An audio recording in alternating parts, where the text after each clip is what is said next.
So there's this man, can't read, can't write, not in English, not in any language, and he spends 12 years of his life alone, trying to do something that nobody in recorded history had ever done before. His wife thinks he's lost his mind. His neighbours think he's practicing witchcraft. They burn his work. He keeps going. And in 1821, he finishes. He gives his entire people a way to read and write their own language. Within 5 years, the Cherokee have a higher literacy rate than the white settlers surrounding them. They have their own newspaper, their own constitution. They take their case to the Supreme Court and they win. And none of it matters. They lose everything anyway. If these help you sleep, like or subscribe. And drop where you're listening from in the comments. I'm always curious. All right, get comfortable. This one goes back a long way. Picture this. You're waking up in the southern Appalachian Mountains. Not the Appalachians you might visit today with paved roads and visitor centres. This is before any of that existed. Before the United States. Before the colonies. Before any European had ever set foot on this land. Your eyes open to soft grey light filtering through a thatched roof. The air smells like wood smoke and damp earth, and something cooking over a fire. Outside your winter house, mist clings to the mountain peaks like the mountains themselves are breathing. Rolling green valleys stretch in every direction, cut through by rivers so clean you can see the stones at the bottom. This is Cherokee territory, 40,000 square miles of it. Everything that would one day become North Carolina, Tennessee, Georgia, parts of Alabama, South Carolina, Virginia and Kentucky. Not wilderness, not untamed land. A carefully managed empire of towns and farms and hunting grounds, all connected by trails that follow the curves of the earth like veins through a leaf. And you're Cherokee, one of the Anivuya, the principal people. The thing about Cherokee society that most people don't understand is how sophisticated it was. We tend to imagine Native Americans as simple people living simple lives. That's not what this was, not even close. Take the town you're living in. It's built around a central mound, a massive flat-topped structure made of earth, rising toward the sky. On top of that mound sits the council house, a huge circular building that can hold several hundred people. 7 sides, actually. 1 section for each of the 7 clans. The council house isn't just a meeting hall, it's the political heart of everything. This is where decisions get made, where ceremonies happen, where the sacred fire burns. That fire has been burning for as long as anyone can remember. It never goes out. Priests tend it day and night. If that fire dies, something in the spirit of the people dies with it. Surrounding the council house are the homes, not the simple structures you might imagine. Each family has 2 houses, a summer house that's open and airy, built to catch the breeze, and a winter house, smaller, partially underground, with thick walls of wattle and daub, basically mud and clay woven around wooden frames. In the centre of your winter house, there's a fire pit. The smoke curls up and escapes through a hole in the roof. It's warm in here, comfortable. Outside the town along the riverbanks are the fields. Corn, beans and squash grow together in a system so clever it took the Cherokee centuries to perfect. The corn stalks grow tall. The beans climb up them and fix nitrogen in the soil, making it richer. The squash spreads out at the bottom, its big leaves shading the ground to keep moisture in and weeds out. 3 sisters, they call it. An ingenious system that feeds thousands. But here's the part that would have shocked any European who encountered it. The part that challenges everything they thought they knew about how society should work. The women run everything, not figuratively, literally. Cherokee society is matrilineal. That means everything passes through the mother. Your clan, your identity, your place in the world, all of that comes from your mother's side. When you're born, you belong to your mother's clan. Your mother's brother, not your father, is your most important male role model. The home belongs to your mother. The fields belong to your mother. The children belong to your mother. If a marriage ends, the husband doesn't take anything. He just leaves, goes back to his mother's house. All property stays with the wife and her clan. Women aren't just heads of households. They're decision makers. They choose who the tribe goes to war with. A council of women called the Women's Council of Clan Representatives holds real political power, and at the top there's a position called Beloved Woman. She has a vote in the General Council. She can decide the fate of prisoners of war. She speaks, and people listen, because the Cherokee believe the Great Spirit sometimes speaks through her. Try explaining that to a European in the 1700s, when women in England couldn't own property, couldn't vote, couldn't sign legal documents without their husband's permission. The Cherokee looked at European society and thought those people were the backwards ones. Now the clans. This is where it gets really interesting. There are 7 of them. 7 clans that make up the entire Cherokee nation. And your clan isn't just a family name, it's the law. The Wolf clan is the largest. Warriors come from the Wolf clan, war chiefs, protectors. They're fierce and loyal, and they're the only ones allowed to kill a wolf. There are special ceremonies for that, special medicines. The Deer clan produces the fastest runners, the messengers. When news needs to travel from one town to another, across mountains and through valleys, the Deer clan carries it. They're also the keepers of the deer. Even though they hunt deer for food, they care for the animals deeply. After a successful hunt, they perform ceremonies of thanks. They ask the deer spirit for forgiveness. The Bird clan are messengers too, but between earth and heaven. They're the keepers of sacred feathers. Medicine people often come from this clan. They interpret dreams and observe the patterns of birds for meaning. The Longhair clan, sometimes called the Wind clan or the Twister clan, are known for their elaborate hairstyles. They walk with this particular proud gait, twisting their shoulders with each step. Peace chiefs come from this clan, diplomats, negotiators. They're also the clan that adopts strangers and orphans into Cherokee society. The Blue clan makes medicine from plants, herbalists, healers. They know which plants cure which ailments. That knowledge has been passed down for generations. The Wild Potato clan are the gatherers. They know every edible root and plant in the forest. In hard times, when the harvest fails, the Wild Potato clan keeps people fed. And the Paint clan. They make the sacred red paint used in ceremonies and war. Artists come from this clan.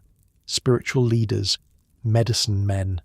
It's the smallest and most secretive clan. Here's the thing that really mattered, though. Marriage within your own clan is forbidden. Absolutely forbidden. Clan members are considered brothers and sisters. Marrying within your clan, or within your father's clan, is incest. And the punishment for incest is death. Not death at the hands of the government. Death carried out by your own clan members. Your own family would be responsible for executing you. The clans also handle justice in another way. If someone from the Wolf clan kills someone from the Deer clan, whether by accident or on purpose, balance has to be restored. The killer's clan has to provide someone to be executed. Doesn't have to be the actual killer. Could be anyone from that clan. Because it's not about revenge. It's about cosmic balance, about keeping harmony between the clans. This might sound brutal to us, but think about what it creates. a society where every clan is deeply invested in the behavior of its members, where your actions have consequences not just for you, but for everyone connected to you. It creates accountability at a level most societies never achieve. And then there's Gadugi, communal work for the good of the village. If someone's crops fail, the community helps them. If someone's house burns down, everyone rebuilds it together. Orphans are taken in, the elderly are cared for, visitors are welcomed. Nobody is ever truly alone. Picture your morning in this world. You wake before dawn.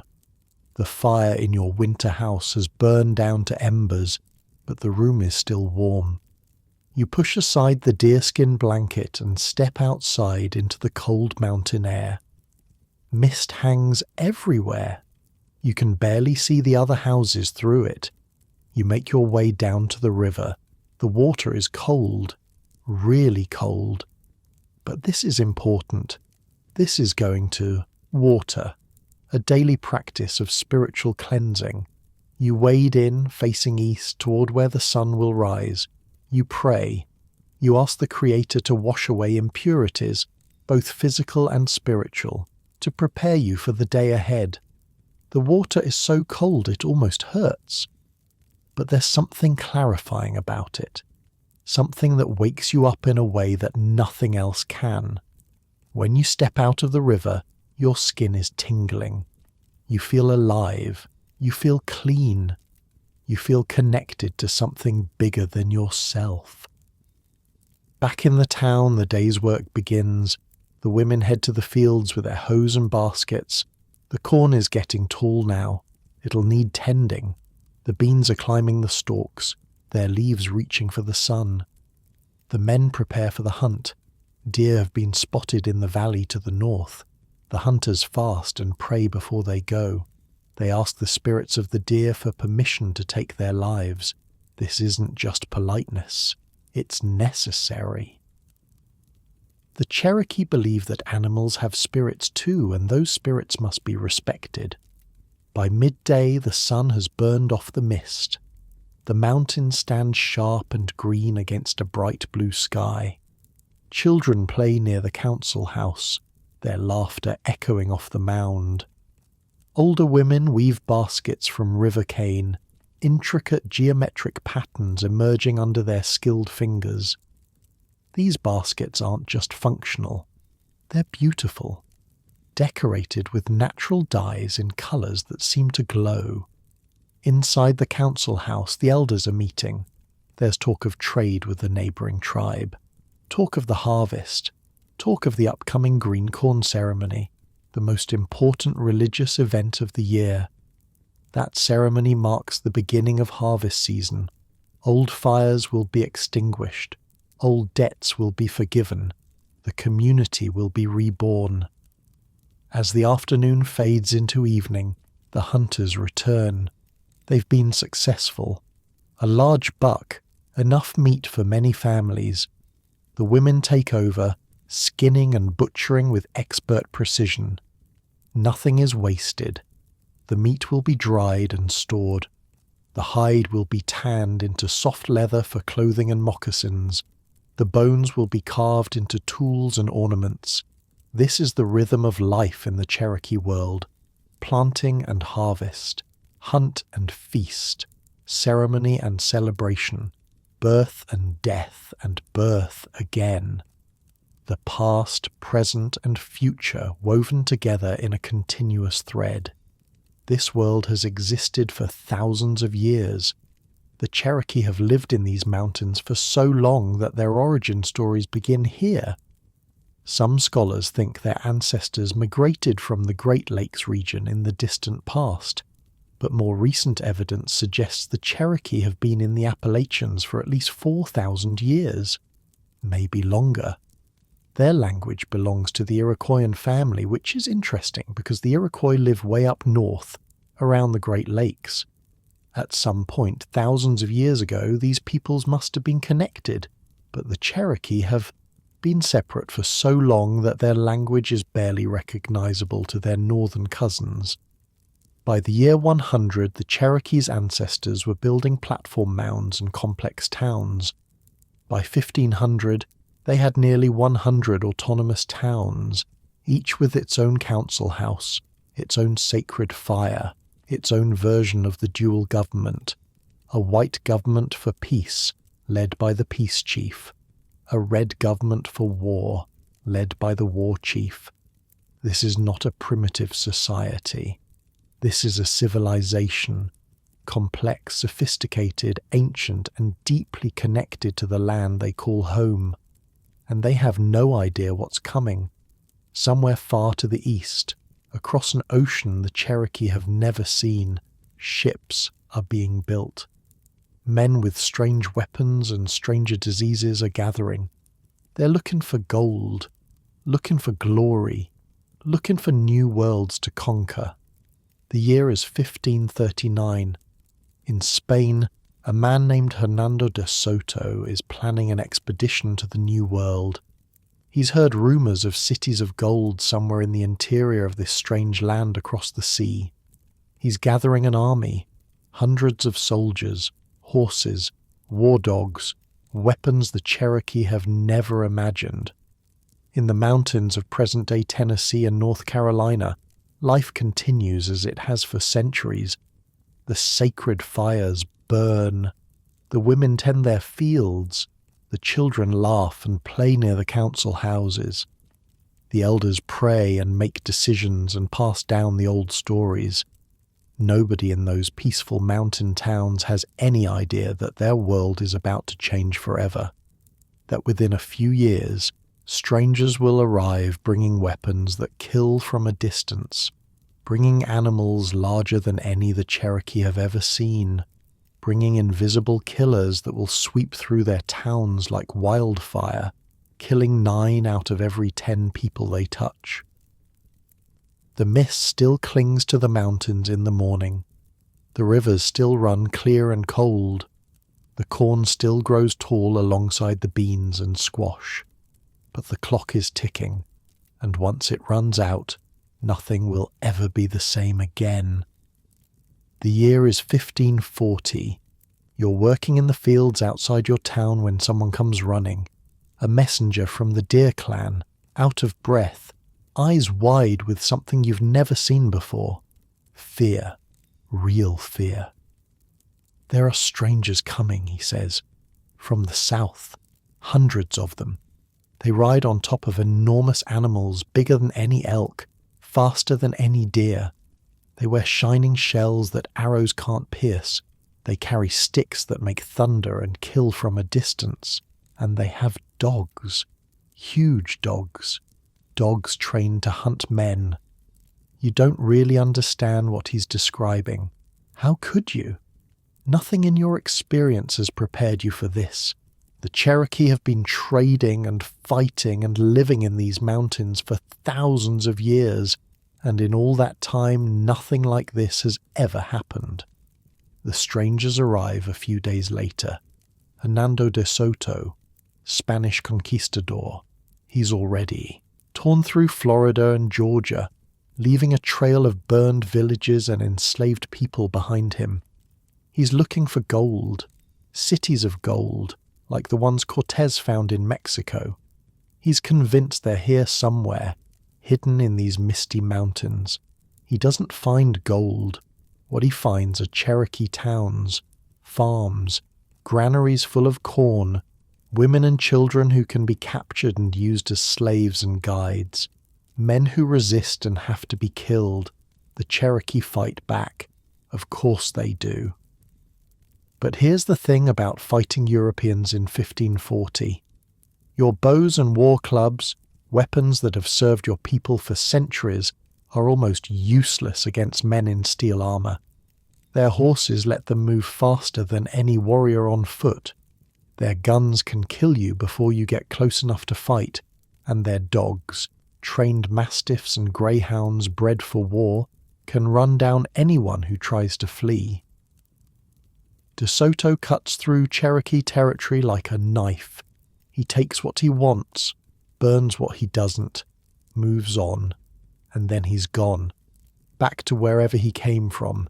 The Cherokee bury their dead, rebuild what they can, try to make sense of what just happened.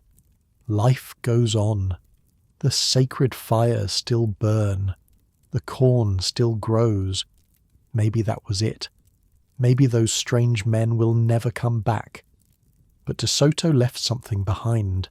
Something invisible. Something that will kill more Cherokee than all his soldiers and guns and dogs combined. Disease, smallpox, measles, influenza, typhus. The Cherokee have no names for these things because they've never existed here before.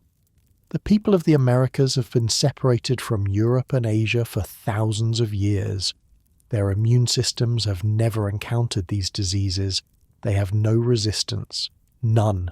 It starts slow. A fever here, a cough there. Then the spots appear. Red at first, then filling with fluid, then bursting and crusting over. The sick person's skin looks like it's rotting while they're still alive. The fever climbs, delirium sets in, and then death, sometimes within days of the first symptoms. Imagine watching your family get sick, one by one. Your mother first, then your children, then your aunts and uncles and cousins. The medicine men try everything they know. The old ceremonies, the sacred herbs, going to water, that cleansing ritual that has healed so many ailments before. But the cold river water that usually brings clarity and health seems to make smallpox worse. People come out of the water shivering, their fevers spiking, their bodies giving out. Nothing works. People keep dying, whole families, whole clans, whole towns. You walk through villages where everyone is dead, houses standing empty, food still in the pots, fires burned down to cold ash. Dogs wandering between the bodies, confused, waiting for owners who will never wake up. The smell is something you'll never forget. Sweet and rotten and wrong. The numbers are hard to comprehend. Before contact, the Cherokee population might have been as high as 100,000 people. By the time the epidemics run their course, maybe 10,000 are left, maybe less. 90% of the population gone. In a generation or two, 9 out of every 10 people you knew are dead. Think about what that does to a society. The clan system, that intricate web of relationships and responsibilities that held everything together, starts to unravel. Entire clans are wiped out. The old people who carried the stories and the knowledge die before they can pass it on. The ceremonies can't be performed properly because the people who knew how to perform them are gone. The sacred fires go out in some towns because there's no one left to tend them. The survivors are left wandering through a world that doesn't make sense anymore. The old explanations don't work. The Cherokee believe that illness came from spiritual imbalance, that the right ceremonies and medicines could restore health. But no ceremony stops this. No medicine helps. People just keep dying, and the survivors are left to wonder what they did wrong. What offence against the spirits could possibly deserve this? This is the world the Cherokee are living in when the English arrive. By the late 1600s, English colonists have established themselves along the Atlantic coast. They want land, sure, but they also want something else: deer skins. Back in Europe, deer leather is in high demand. It's used for gloves, book bindings, all sorts of luxury goods.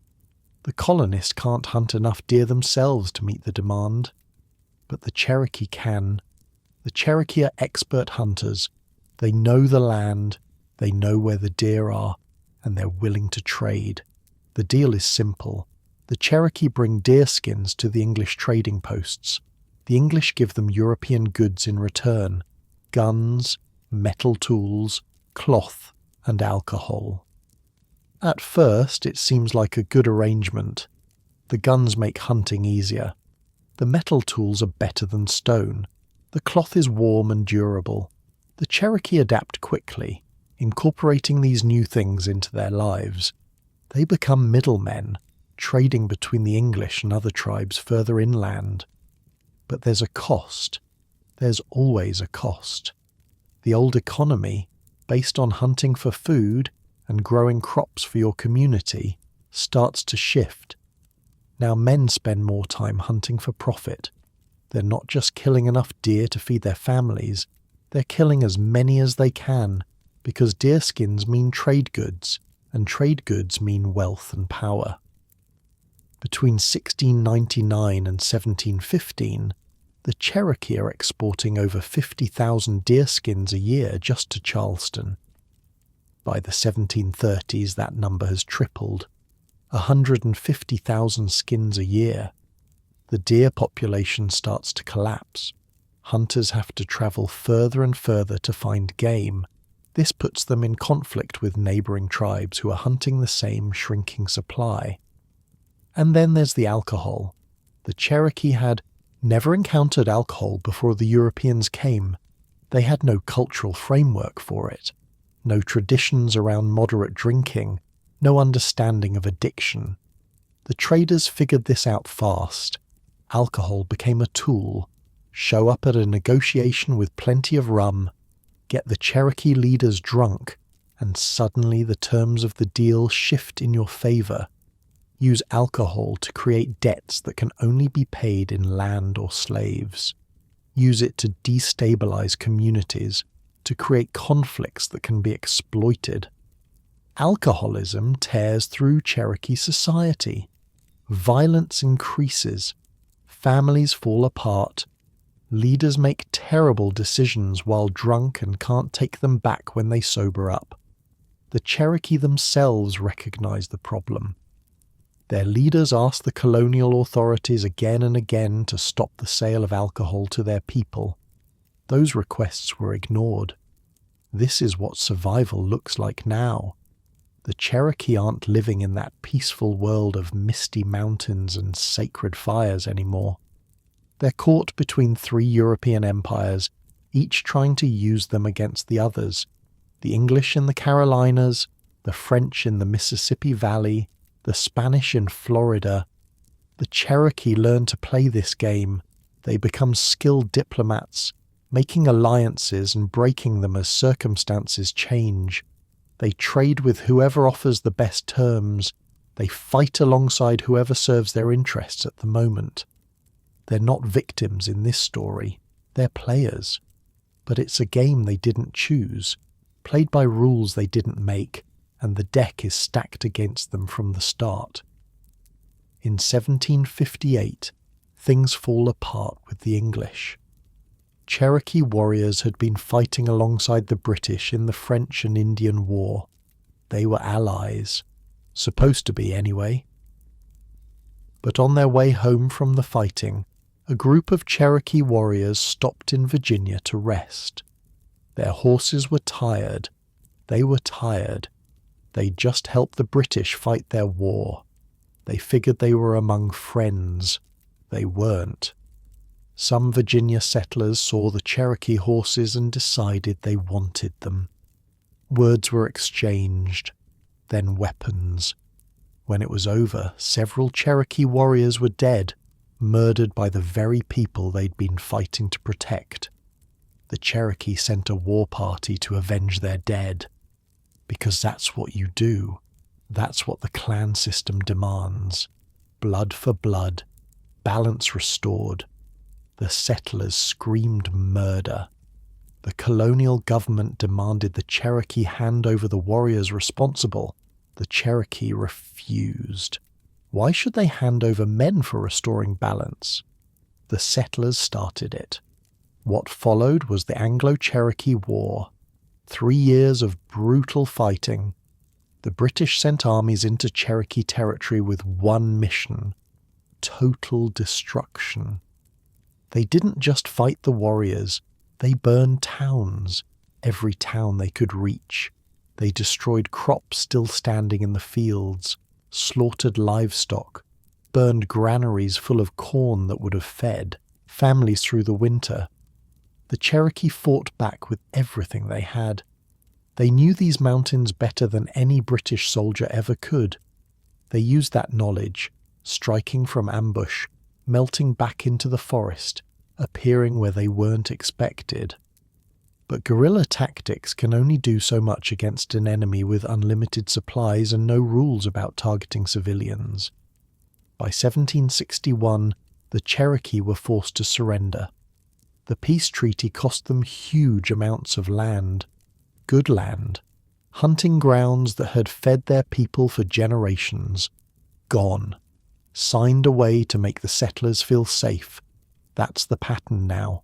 Fight, lose, surrender territory, watch the borders of your world shrink a little more, and the American Revolution is coming. That war will split the Cherokee right down the middle. Some will side with the British, hoping that a British victory will stop the endless tide of American settlers pushing into their land. Others will try to stay neutral, to wait and see which side wins before committing. And there's a woman. Her name is Nanyehi. The English call her Nancy Ward. She was born in Chota, the sacred mother town, around 1738. The same year a smallpox epidemic killed half her people. Her mother was from the Wolf clan, her uncle one of the most powerful chiefs in the nation. At 17, Nanyehi fought in a battle against the Creek, crouching behind a log beside her husband, chewing his rifle bullets to make them more jagged, more deadly. When he fell, she didn't run. She picked up his rifle and charged. The Cherokee won that day, and Nanyehi was named Gigao, beloved woman, the highest honor a Cherokee woman could receive.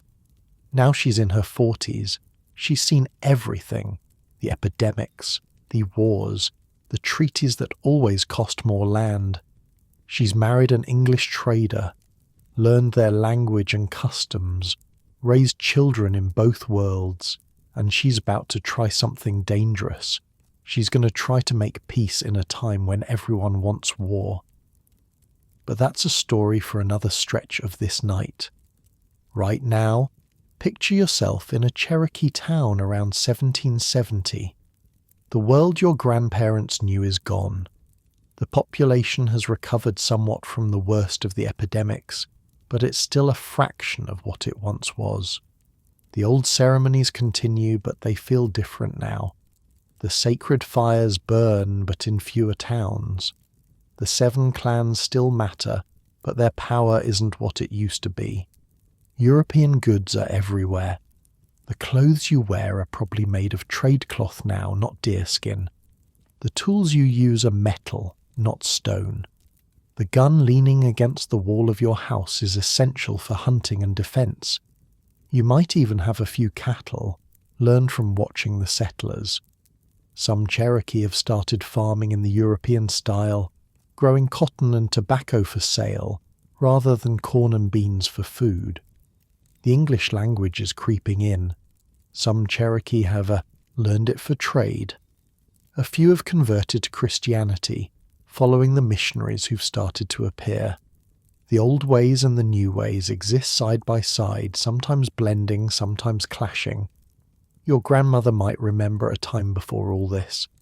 She might tell stories about the old world, before the strangers came, before the dying times. She might know songs and ceremonies that younger people have never learned. She carries a whole world inside her, a world that's slipping away a little more with each passing year. And somewhere out there, beyond the mountains, the colonists are getting restless. They're tired of British rule. They're talking about independence, about creating their own nation. When that war comes, the Cherokee will have to choose sides, and whatever they choose, they'll lose. That's the thing about this part of the story. The Cherokee have survived. They've adapted. They've learned new skills, made new alliances, found ways to exist in a world that keeps trying to destroy them. but the ground keeps shifting under their feet. Every time they think they've figured out the rules change. The diseases keep coming in waves. Smallpox again in 1738, again in 1759. Each epidemic kills thousands more. Each one disrupts the fragile recovery. Each one carries away more of the old knowledge, more of the people who remember. And the borders keep shrinking. Every war ends with another treaty. Every treaty costs more land. The 40,000 square miles your ancestors called home has been cut nearly in half, and the cutting isn't done yet. But here's the thing. Through all of this, the Cherokee don't give up. They don't disappear. They bend. They adapt. They change. They keep finding ways to survive. The 7 clans are still meeting in their council houses. The clan mothers are still passing identity through the maternal line. The hunters are still going to water at dawn, praying to the spirits, honouring the deer they kill. The women are still planting corn and beans and squash along the river banks. The form changes, the essence remains, and soon something new is going to happen. A generation is coming of age that will face a choice their ancestors never imagined. They'll be asked whether to hold on to the old ways or to transform completely, whether to resist the American civilization pressing in from all sides or to adopt it wholesale. A young woman from the Wolf clan is about to make a decision that will save the lives of white settlers, even as her own people prepare for war. She'll become a bridge between 2 worlds, speaking for peace when others call for blood. And a boy is about to be born somewhere in the Tennessee country, to a Cherokee mother and possibly a white father. He'll grow up with a limp that keeps him from being a warrior. He'll become a silversmith instead, working with metal, creating beautiful things, and he'll spend 12 years of his life trying to capture the sounds of his language on paper, trying to give his people something no outside force can take away. The world keeps turning, the story keeps unfolding, and the Cherokee keeps surviving, one generation at a time, through catastrophe after catastrophe, holding on to who they are even as everything around them changes. Nanyehi was 17 years old when she followed her husband into battle. The year was 1755. The Cherokee were at war with the Creek, a conflict that had been simmering for years over hunting grounds and old grudges. Her husband, Kingfisher, was a warrior of the Deer clan. When his war party set out for Creek territory, Nanyehi went with him. This wasn't unusual. Cherokee women often accompanied war parties, not to fight, but to cook, to carry supplies, to tend the wounded. But Nanyehi wasn't content to stay in the back. When the 2 sides met at a place called Taliwa, near present-day Canton, Georgia, she crouched behind a fallen log next to her husband, helping him reload his rifle. Here's the thing about early rifles. They took forever to load. Pour the powder, ram the ball down the barrel, prime the pan, all while people are trying to kill you. Any advantage you could get, you took. Nanyehi chewed her husband's lead bullets before he loaded them, chewed them with her teeth to make the edges jagged and uneven. A smooth ball might pass clean through a man, a chewed one tears. The battle was brutal. Hours of shooting and screaming and smoke, and then Kingfisher fell, shot dead right next to her. Most people would have run, or frozen, or collapsed with grief. Nanyehi did none of these things. She picked up her husband's rifle, still warm from his hands. She stood up from behind that log and she charged. The Cherokee warriors, seeing this woman running toward the enemy, screaming, firing, followed her. They surged forward. The creek line broke. The battle was won. When it was over, the clan mothers met. They talked about what Nanyehi had done, how she'd turned the tide of the fight, how she'd shown courage that put most warriors to shame, and they gave her a title that only a handful of women in Cherokee history had ever received. Gigao, beloved woman. This wasn't just an honor, it was power, real power. As beloved woman, Nanyehi now had a vote in the General Council. She led the Women's Council. She had absolute authority over the fate of prisoners taken in war. She could condemn them to death or grant them life with a single word. The Cherokee believed that the Great Spirit sometimes spoke through the beloved woman. When she talked, people listened. She was 17 years old. Over the next 2 decades, Nanyehi became one of the most important figures in Cherokee politics. She remarried, this time to an English trader named Bryant Ward. She learned English. She learned European customs. She raised children who moved easily between both worlds. She changed her name to Nancy Ward because that's what the English could pronounce. But she never stopped being Cherokee. She never forgot where her power came from or what her responsibilities were. By 1776, Nancy Ward was in her late 30s. The American Revolution had just begun, and the Cherokee were being asked to choose sides. The British made their pitch first. They sent agents into Cherokee territory with presents and promises. "Help us defeat the American rebels," they said, "and we'll protect your lands. We'll enforce the boundary lines.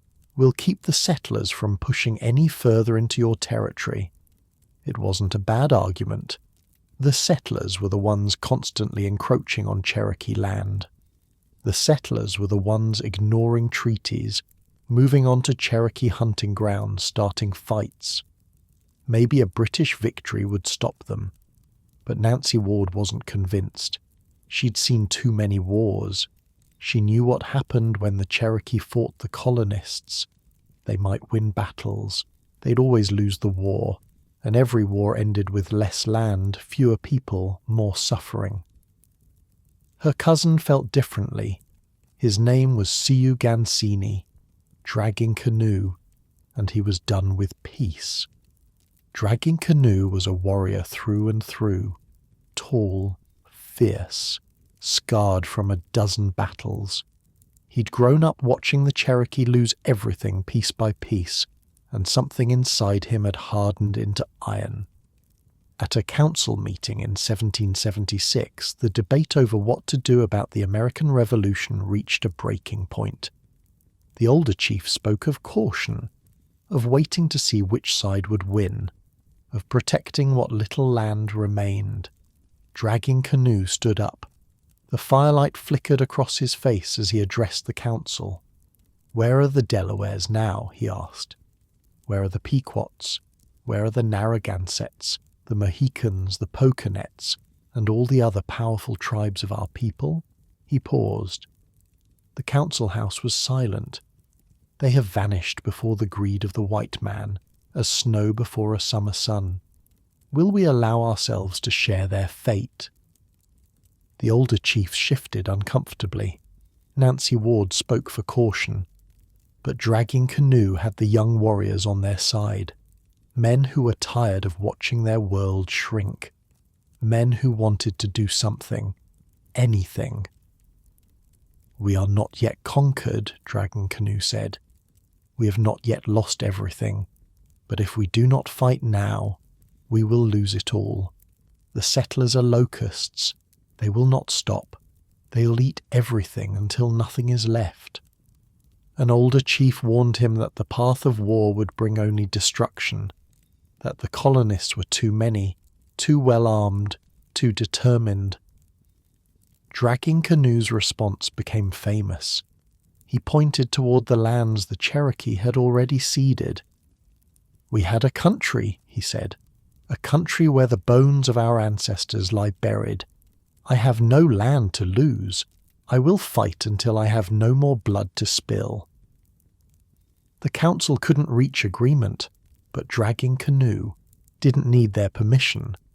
He announced that he would attack the settlements along the Watauga River. He asked Nancy Ward to prepare the black drink, a sacred tea that warriors consumed before battle. It was her duty as beloved woman to perform this ritual.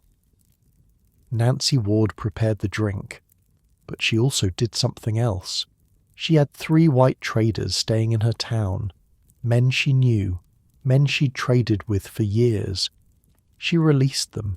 She told them about Dragging Canoe's plans.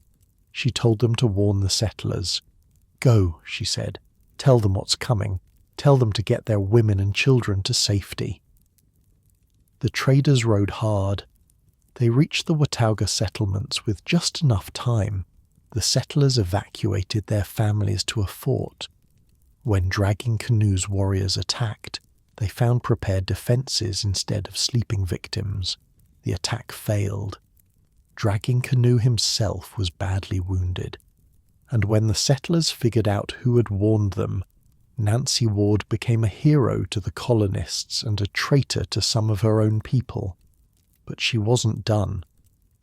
After the failed raid, the Cherokee captured a white woman named Lydia Bean. She was the wife of a settler, taken during the fighting. The warriors who captured her decided she should be burned at the stake. They tied her to a pole, they piled wood around her feet, they lit the fire, and then Nancy Ward arrived. As beloved woman, she had absolute power over prisoners. She walked through the crowd of warriors, right up to that burning pyre, and she ordered them to stop. She ordered Lydia Bean cut down. Nobody argued, nobody could argue. The beloved woman had spoken. Nancy Ward took Lydia Bean into her own home. She nursed her back to health, and during those weeks of recovery, the 2 women taught each other things. Lydia Bean showed Nancy Ward how to make butter and cheese, how to care for dairy cattle, skills the Cherokee had never learned. Nancy Ward would later introduce dairy farming to her people. In return, Nancy Ward taught Lydia Bean about Cherokee ways, about the clans and the ceremonies, about what it meant to be part of a nation that had existed in these mountains for thousands of years. When Lydia Bean was well enough to travel, Nancy Ward sent her home, back to her family, back to the settlements that were even now preparing to retaliate against the Cherokee. The retaliation came that fall. Colonial militias from Virginia, North Carolina, and South Carolina invaded Cherokee territory. They burned over 50 towns. They destroyed crops and livestock. They killed anyone who resisted and some who didn't. But when they reached Chota, the sacred mother town where Nancy Ward lived, they stopped. They didn't burn it. Some say it was out of gratitude for what she'd done. Others say they knew better than to destroy the town of the beloved woman. Either way, Chota survived. Nancy Ward kept trying. Year after year she spoke for peace. She attended treaty negotiations. Shocking. American officials who had never seen a woman participate in diplomacy. At one meeting, when John Sevier expressed surprise that a woman was speaking, Nancy Ward told him plainly, "You know that women are always looked upon as nothing, but we are your mothers. You are our sons. Our cry is all for peace. Let it continue." The American negotiators didn't know what to make of her. In their world, women stayed home. They didn't speak at councils. They certainly didn't have the power to decide life and death. But they respected her. Thomas Jefferson himself wrote that her wishes should be followed. Meanwhile, Dragging Canoe refused to give up. When the main body of Cherokee made peace, he led his followers south to the Chickamauga Creek area. They became known as the Chickamauga Cherokee, and they fought a guerrilla war against American expansion for another 20 years. Dragging Canoe died in 1792, still fighting. His last words, according to legend, were a warning. The whole nation is sitting in darkness. I can do nothing more. You must carry on." Nancy Ward lived until 1822. She watched the Cherokee world she'd known transformed beyond recognition. She watched her people adopt European farming, European clothes, European religion. She watched them write a constitution and publish a newspaper and do everything the Americans asked of them, and she watched it not be enough. In 1817, at nearly 80 years old, Nancy Ward sent a message to the Cherokee National Council. She was too weak to attend in person, so her son read her words aloud. "Our beloved children and head men of the Cherokee Nation, we address you warriors in council. We have raised all of you on the land which we now have. We know that our country has once been extensive, but by repeated sales has become circumscribed to a small tract. Your mothers, your sisters ask and beg of you not to part with any more of our land." Her words were signed by 12 other women, including her daughter and granddaughter, a plea from the women who had always been the backbone of Cherokee society. The council listened politely, and then they sold more land anyway. The world had changed. Cherokee society had become more patriarchal, more like the Americans they were trying to appease. The beloved woman didn't have the power she once had. The Women's Council didn't have the authority it once held. Nancy Ward died in 1822, running an inn on the Ocoee River, taking care of orphans, watching the final collapse approach. But here's the thing. While Nancy Ward was fighting for peace, while Dragging Canoe was fighting his endless war, while the Cherokee were losing battle after battle and treaty after treaty, something else was happening. A boy was growing up in the Tennessee country. His name was Sequoyah. His mother was from the Paint clan. His father might have been a white trader named Nathaniel Gist, or might have been someone else, entirely. Nobody's quite sure. What everyone remembers is that Sequoyah had a limp, some kind of injury or illness in childhood that left one leg shorter than the other. He couldn't run fast enough to be a messenger. He couldn't fight well enough to be a warrior. So he found other things to do. He learned to work with silver. He became a silversmith, making jewelry and decorations that he sold to Cherokee and white traders alike. He was good at it. He made enough money to support himself. But Sequoyah was watching, always watching. He noticed how the white traders could make marks on paper and send them to people far away. He noticed how those marks could carry messages, could record information, could preserve knowledge in a way that didn't depend on memory. The Cherokee called it talking leaves, and Sequoyah became obsessed with it. In 1809, he started working on something, a way for Cherokee to talk on paper too, a way to capture their language in marks that anyone could read. His neighbours thought he'd lost his mind. His wife thought he was practicing witchcraft. But Sequoyah kept working, year after year after year. 12 years he worked on it. 12 years of failure and frustration and starting over. 12 years of people laughing at him, burning his work, calling him crazy. And then, in 1821, he finished. But that's its own story. A story about a man who gave his people something that couldn't be taken away. A story about what happens when you refuse to give up, even when everyone thinks you're insane. Right now, as you're lying there in your comfortable bed, think about what the Cherokee had been through by this point. 2.5 centuries of contact, diseases that killed 90% of the population, wars with the Spanish, the English, the Americans, land lost in treaty after treaty after treaty, and they were still here, still fighting, still adapting, still Cherokee. Nancy Ward had tried peace. Dragging Canoe had tried war. Neither had stopped the tide, But maybe there was another way.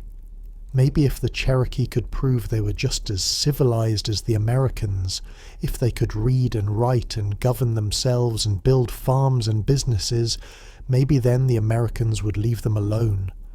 That was the theory anyway. It would be tested in the years to come, tested to destruction. Picture a man sitting alone in a cabin, scratching marks on pieces of bark. It's 1809. The man's name is Sequoyah. He's around 40 years old, though nobody knows for sure exactly when he was born. He has a wife, children, a small farm that needs tending, a silversmith business that pays the bills, and he's ignoring all of it. For months now, Sequoyah has been obsessed with something. He can't explain it properly to anyone, can't make them understand why it matters so much. But he's seen the white traders do something that seems like magic. They make marks on paper. They give that paper to someone else, and somehow that person knows what the first person wanted to say, even if they're 100 miles apart. Talking leaves, the Cherokee call it magic. But Sequoyah doesn't think it's magic. He thinks it's a skill, a trick, something that can be learned. And if the white people can do it, why can't the Cherokee? His neighbors think he's lost his mind. You have to understand who Sequoyah was before this obsession took hold. He was born sometime in the 1770s in a small village in the Tennessee country. His mother was Woot-Tay, a woman of the Paint clan. His father might have been a white trader named Nathaniel Gist, or might have been a Cherokee man. The historical record is unclear, and Sequoyah himself never said much about it. What everyone agreed on was that Sequoyah walked with a limp. Some childhood illness or injury had left one of his legs shorter than the other. He couldn't run fast enough to be a messenger for the Deer clan. He couldn't fight well enough to be a warrior for the Wolf clan. In a society where men proved their worth through speed and strength and bravery in battle, Sequoyah was at a disadvantage from the start. So he found other ways to matter. He learned to work with silver. It turned out he had gifted hands, even if his legs didn't work right. He could take raw metal and shape it into beautiful things. Jewelry, decorations, trade goods. He built a reputation as a skilled craftsman, someone whose work was worth paying for. He also learned to work with metal tools, becoming a blacksmith as well as a silversmith. He made his own tools. He solved problems through ingenuity rather than strength. He developed a habit of looking at things and figuring out how they worked. That habit would change history. Sequoyah never learned to read or write English. He never learned any written language. He was, by European standards, illiterate. But that didn't mean he was stupid. It meant he came at the problem of writing from a completely fresh perspective. The white traders had books. Sequoyah couldn't read them, but he studied them anyway. He looked at the marks on the pages. He noticed that the same marks appeared over and over in different combinations. He watched the traders make new marks with quills and ink, watched them fold the paper and send it away, watched other traders read those marks and know what they said. It had to be a system, some kind of code, a way of turning spoken sounds into visible marks. If he could figure out how it worked, he could create a system for Cherokee. In 1809, he started trying. His first approach was logical enough. He would create a different symbol for every word in the Cherokee language. Each word would have its own picture, its own mark. Simple, right? Except the Cherokee language has thousands of words, tens of thousands, when you count all the variations. After months of work, Sequoyah had hundreds of symbols, and he was nowhere, close to covering the whole language. Worse, nobody could memorize that many different marks, including him. He scrapped everything and started over. Maybe he should try what the English did. They had 26 letters, and they combined them to spell every word. Maybe Cherokee could work the same way, but Cherokee isn't English. The sounds are different. The structure is different. Cherokee is a polysynthetic language, meaning single words can contain as much information as entire English sentences. Trying to force it into an alphabet designed for English was like trying to pour water into a basket. It just didn't hold. More months of work, more failure, more starting over. His wife, Sally Waters, watched her husband disappear into his obsession. The farm went untended. The silversmith work piled up. Sequoyah spent every spare moment scratching marks on pieces of bark, muttering to himself, trying combinations that never quite worked. She thought he'd gone crazy. Honestly, sometimes he wondered the same thing. The neighbours talked. Of course they talked. That lame man, the silversmith, have you seen what he's doing? Sitting there making marks all day. Thinks he can make the Cherokee language into talking leaves. Who does he think he is? Some of them thought it was worse than crazy. Some of them thought it was witchcraft. Making marks that could carry thoughts? That sounded like dark medicine. Bad spirits. The kind of thing that brought trouble to everyone around it. One night Sally had had enough. She'd watched her husband disappear into madness for years now. The children needed things. The farm was failing. Other men provided for their families. Her husband sat in a corner making scratches on bark like a child playing pretend games. She gathered up all of Sequoyah's work. Years of work. Thousands of symbols scratched on bark and paper and leather and anything else he could find. Stacks of it. Piles of it. The accumulated effort of years of obsession. She took it all outside, and she burned it. The neighbours probably saw the flames, probably nodded to themselves. Good. Maybe now that crazy man would come to his senses. Maybe now he'd be a proper husband and father again.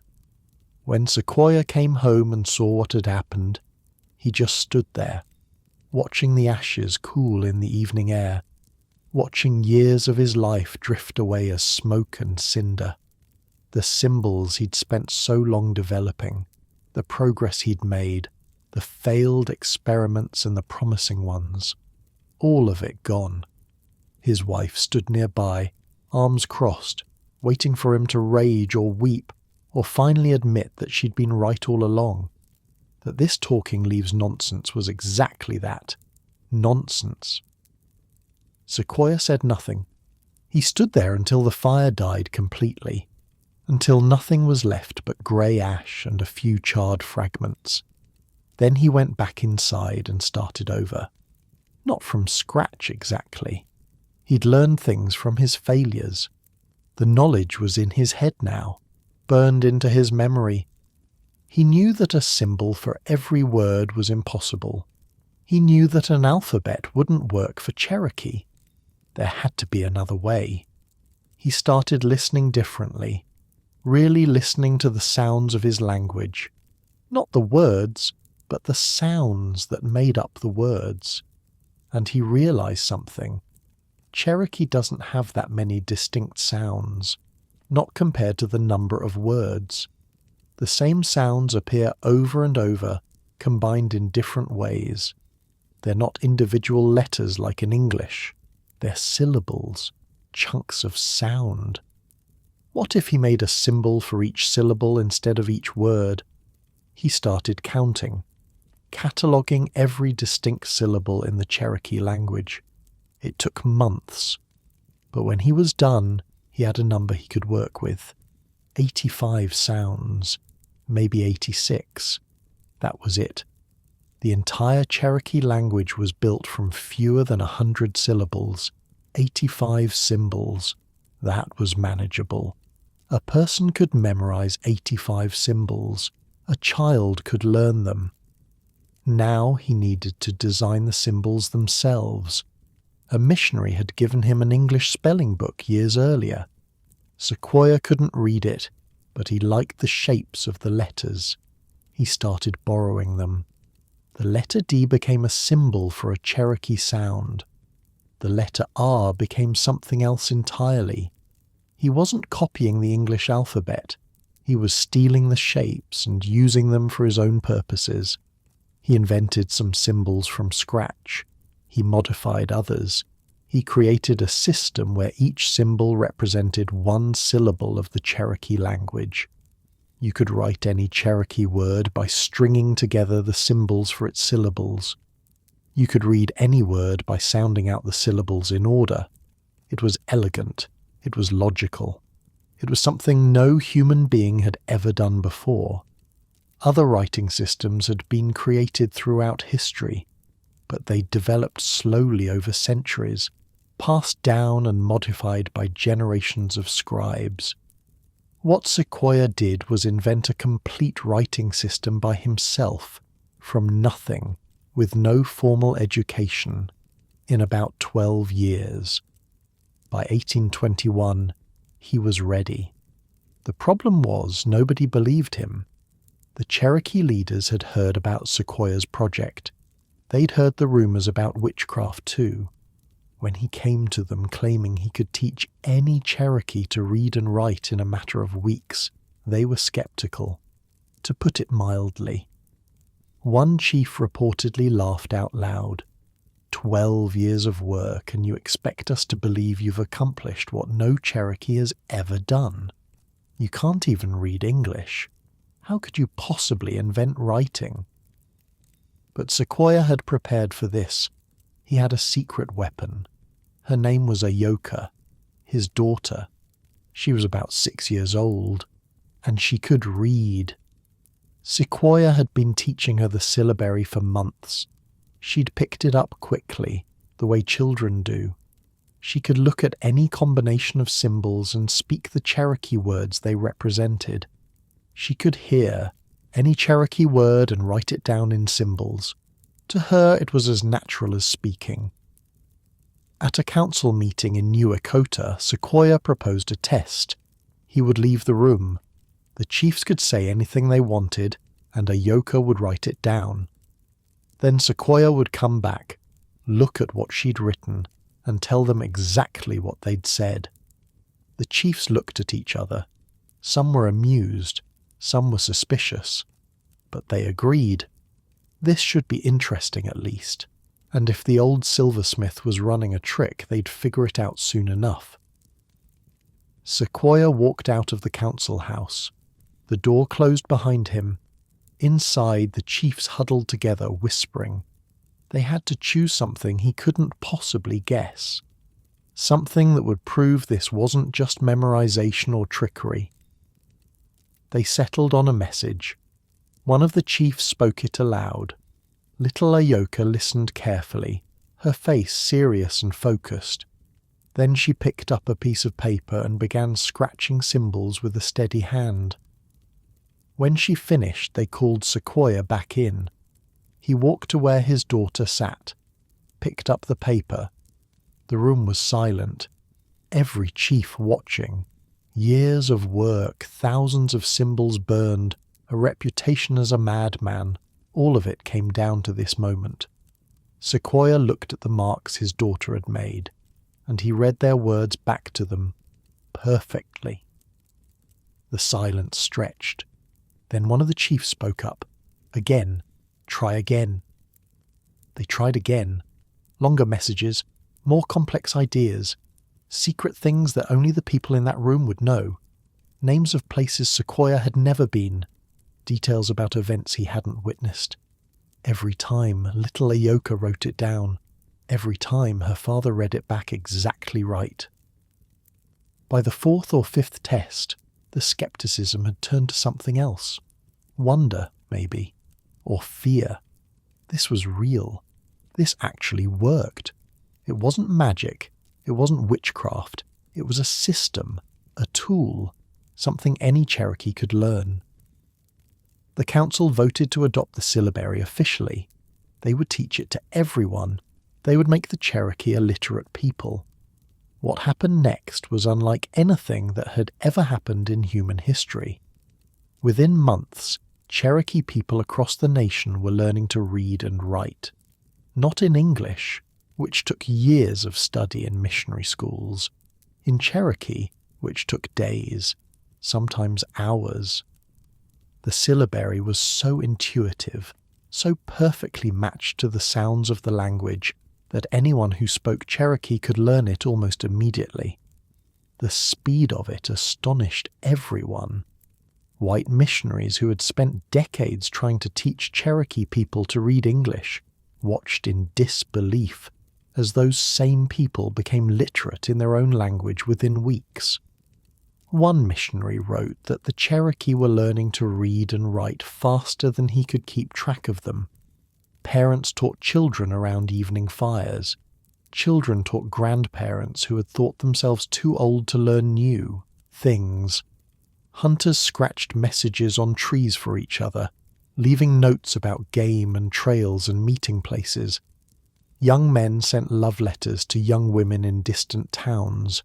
Merchants kept records of trades and debts. Healers wrote down medicine formulas that had only existed in memory before. The syllabary spread through the Cherokee Nation like a fire through dry grass. It jumped from town to town, family to family. People who had never held a pen in their lives were suddenly writing letters to relatives, recording their thoughts, leaving messages for the future. Within 5 years, the Cherokee had a higher literacy rate than the white settlers surrounding them. Think about that for a moment. Let it sink in. A people who had never had writing, who had relied on memory and oral tradition for thousands of years, became one of the most literate populations in North America almost overnight. Not in the language of their colonizers, but in their own language. The language of their ancestors, the language of the sacred ceremonies and the clan mothers and the old stories. They could now write down their laws, their history, their stories, their songs. They could communicate across vast distances without relying on messengers who might forget or change the words. They could preserve knowledge for future generations in a way that memory alone could never guarantee. Sequoyah had given them something that couldn't be taken away, something that belonged to them. He became famous, not just among the Cherokee but among white Americans too. They couldn't quite believe what he'd done. A man who couldn't read any language had invented a writing system? It seemed impossible. The Cherokee government gave him a silver medal and a lifetime pension. His face would later appear on stamps and statues. Schools would be named after him. The giant redwood trees of California would be named after him, though he never saw them. But Sequoyah wasn't done. He spent his later years trying to find Cherokee people who had migrated west generations earlier, hoping to share the syllabary with them too. He wanted every Cherokee everywhere to have this gift. He died somewhere in Mexico in 1843, still searching. The syllabary he created is still used today. Cherokee children still learn it in schools. Cherokee signs still appear in Oklahoma and North Carolina. The talking leaves that Sequoyah spent 12 years creating are still talking nearly 200 years later. And here's the thing that makes it hurt. Sequoyah gave his people a weapon, a tool for survival, a way to prove they were just as civilized, just as capable, just as human as anyone else. The Cherokee used that tool to build a republic, to write a constitution, to publish a newspaper, to do everything the Americans said they needed to do to be treated as equals, and it still wasn't enough. But that's the next part of the story. For now, lying there in your warm bed, just think about that man in his cabin, scratching marks on bark, watching his wife burn everything he'd worked for, starting over anyway, 12 years of failure and ridicule and doubt, and then, finally, success. Sometimes the impossible just takes a little longer. On February 21st, 1828, something happened that had never happened before in the history of North America. A newspaper rolled off the press. Nothing unusual about that. Newspapers had been around for over a century. But this newspaper was different. Half of it was printed in English. The other half was printed in Cherokee. The Cherokee Phoenix. The first Native American newspaper ever published. The first bilingual newspaper in the United States. The masthead carried a motto in both languages. In English, "I will arise." In Cherokee, the same words in Sequoyah's syllabary. A declaration and a promise. We are here. We are rising.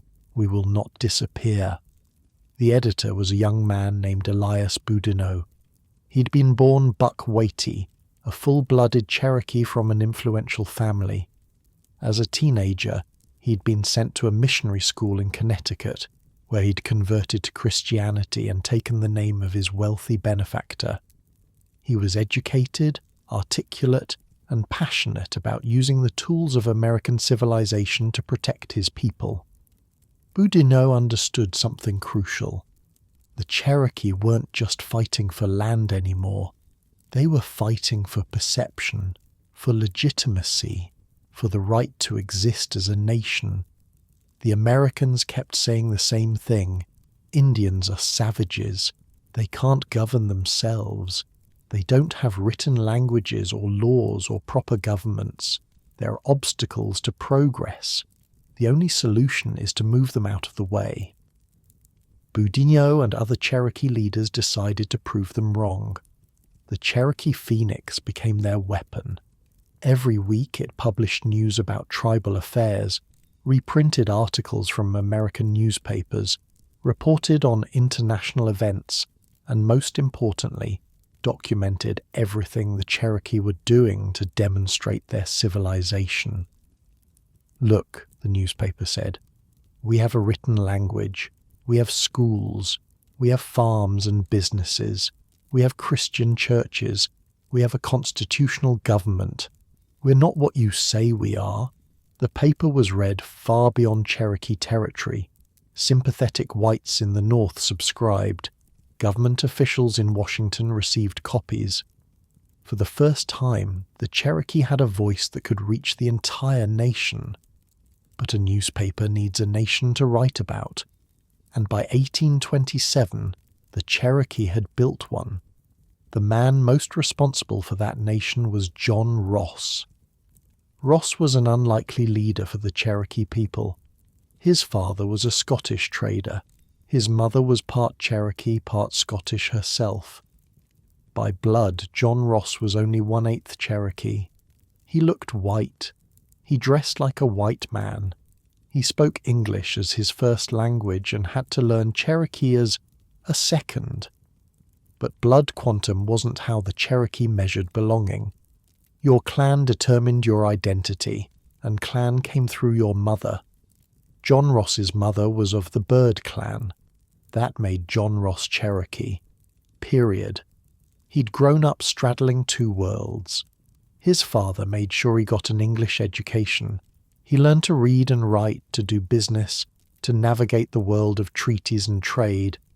But he also learned the old ways, the ceremonies, the responsibilities, what it meant to be part of a people. During the War of 1812, Ross served as a lieutenant under Andrew Jackson, fighting against the Creek at the Battle of Horseshoe Bend. He was a good soldier. Jackson respected him. They shook hands after the victory. Ross would remember that handshake later, when Jackson became the greatest enemy his people had ever faced. By the 1820s, Ross had become the most powerful political figure in the Cherokee Nation. He was smart. He was patient. He understood American law and American politics better than most Americans did. And he was absolutely committed to one idea. the Cherokee would survive by becoming undeniably civilized. In July of 1827, delegates from across the Cherokee Nation gathered at New Echota for a constitutional convention. Think about what that means. A people who had governed themselves through clan councils and town meetings for thousands of years were about to adopt a written constitution. They were about to create a formal government modelled on the United States itself. The debates went on for weeks. Some traditionalists opposed the whole idea. This wasn't the Cherokee way, they argued. The old system had worked for generations. Why change now? But the majority understood the stakes. The Americans would never respect a government they didn't recognize. If the Cherokee wanted to be treated as a nation, they had to look like a nation, at least by American standards. The constitution they produced was remarkable. It established 3 branches of government, just like the United States. An executive branch headed by a principal chief and an assistant principal chief, elected by popular vote. A legislative branch with 2 houses, the National Committee and the National Council. A judicial branch with a Supreme Court and lower courts in each district. It included a Bill of Rights, freedom of religion, freedom of speech, the right to a fair trial, protection against unreasonable searches, things the Cherokee had always practiced, now written down in language the Americans would understand. The Constitution declared the Cherokee Nation a sovereign entity. Its lands belonged to the Cherokee people collectively. No individual could sell land to outsiders. No state had authority within Cherokee borders. John Ross was elected principal chief under the new constitution. He would hold that position for nearly 40 years, through everything that was about to come. Ross had built a good life in the Cherokee Nation. He had a plantation, a ferry business, a beautiful home called Rose Cottage. He had a wife named Quati, a full-blooded Cherokee woman he'd married when they were both young. They had 5 children together. By any measure, Ross was a successful man living a comfortable life. He could have walked away. With his fair skin and English education, he could have passed into white society, taken his wealth, and left the Cherokee to their fate. Some people of mixed ancestry did exactly that. Ross never considered it. Not for a moment. The Cherokee had done it. They'd built a republic.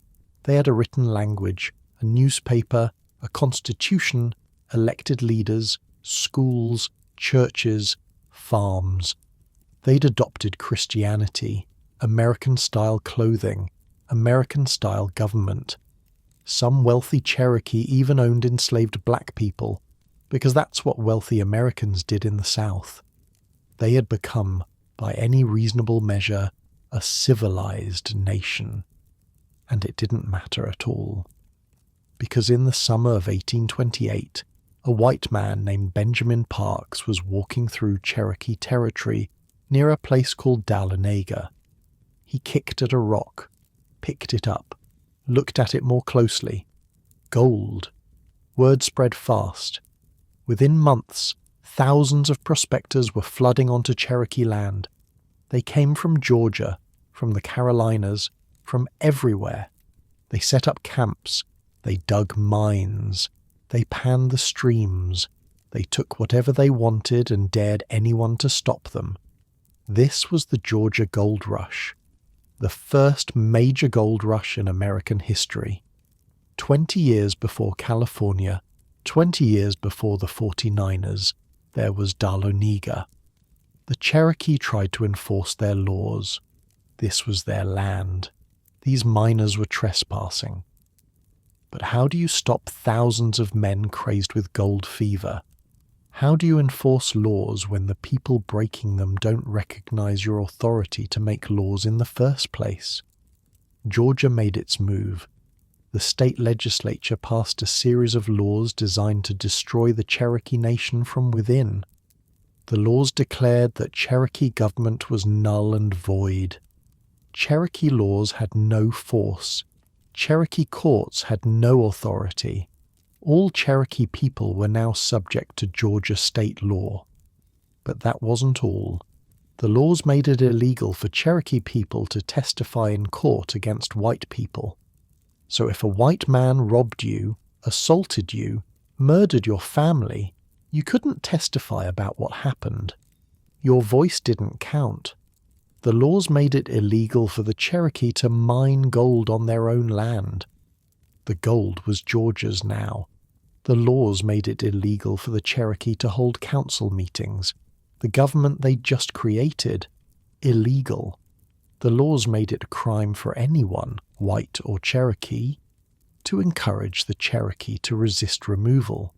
Speaking out against what was happening could land you in prison.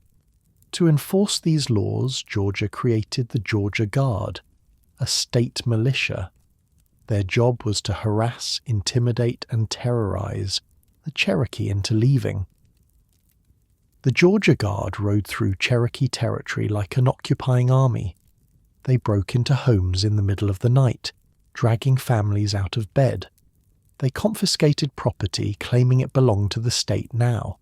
They arrested Cherokee leaders on trumped-up charges and held them for weeks without trial. They beat people who talked back. They destroyed crops. They drove off livestock. They did whatever they wanted because who was going to stop them? The Cherokee couldn't testify against them in court. The federal government wouldn't intervene. They had complete impunity. One Guard member reportedly bragged that he could kill a Cherokee man and face no consequences. He was probably right. Cherokee families started sleeping in the woods, afraid to stay in their own homes.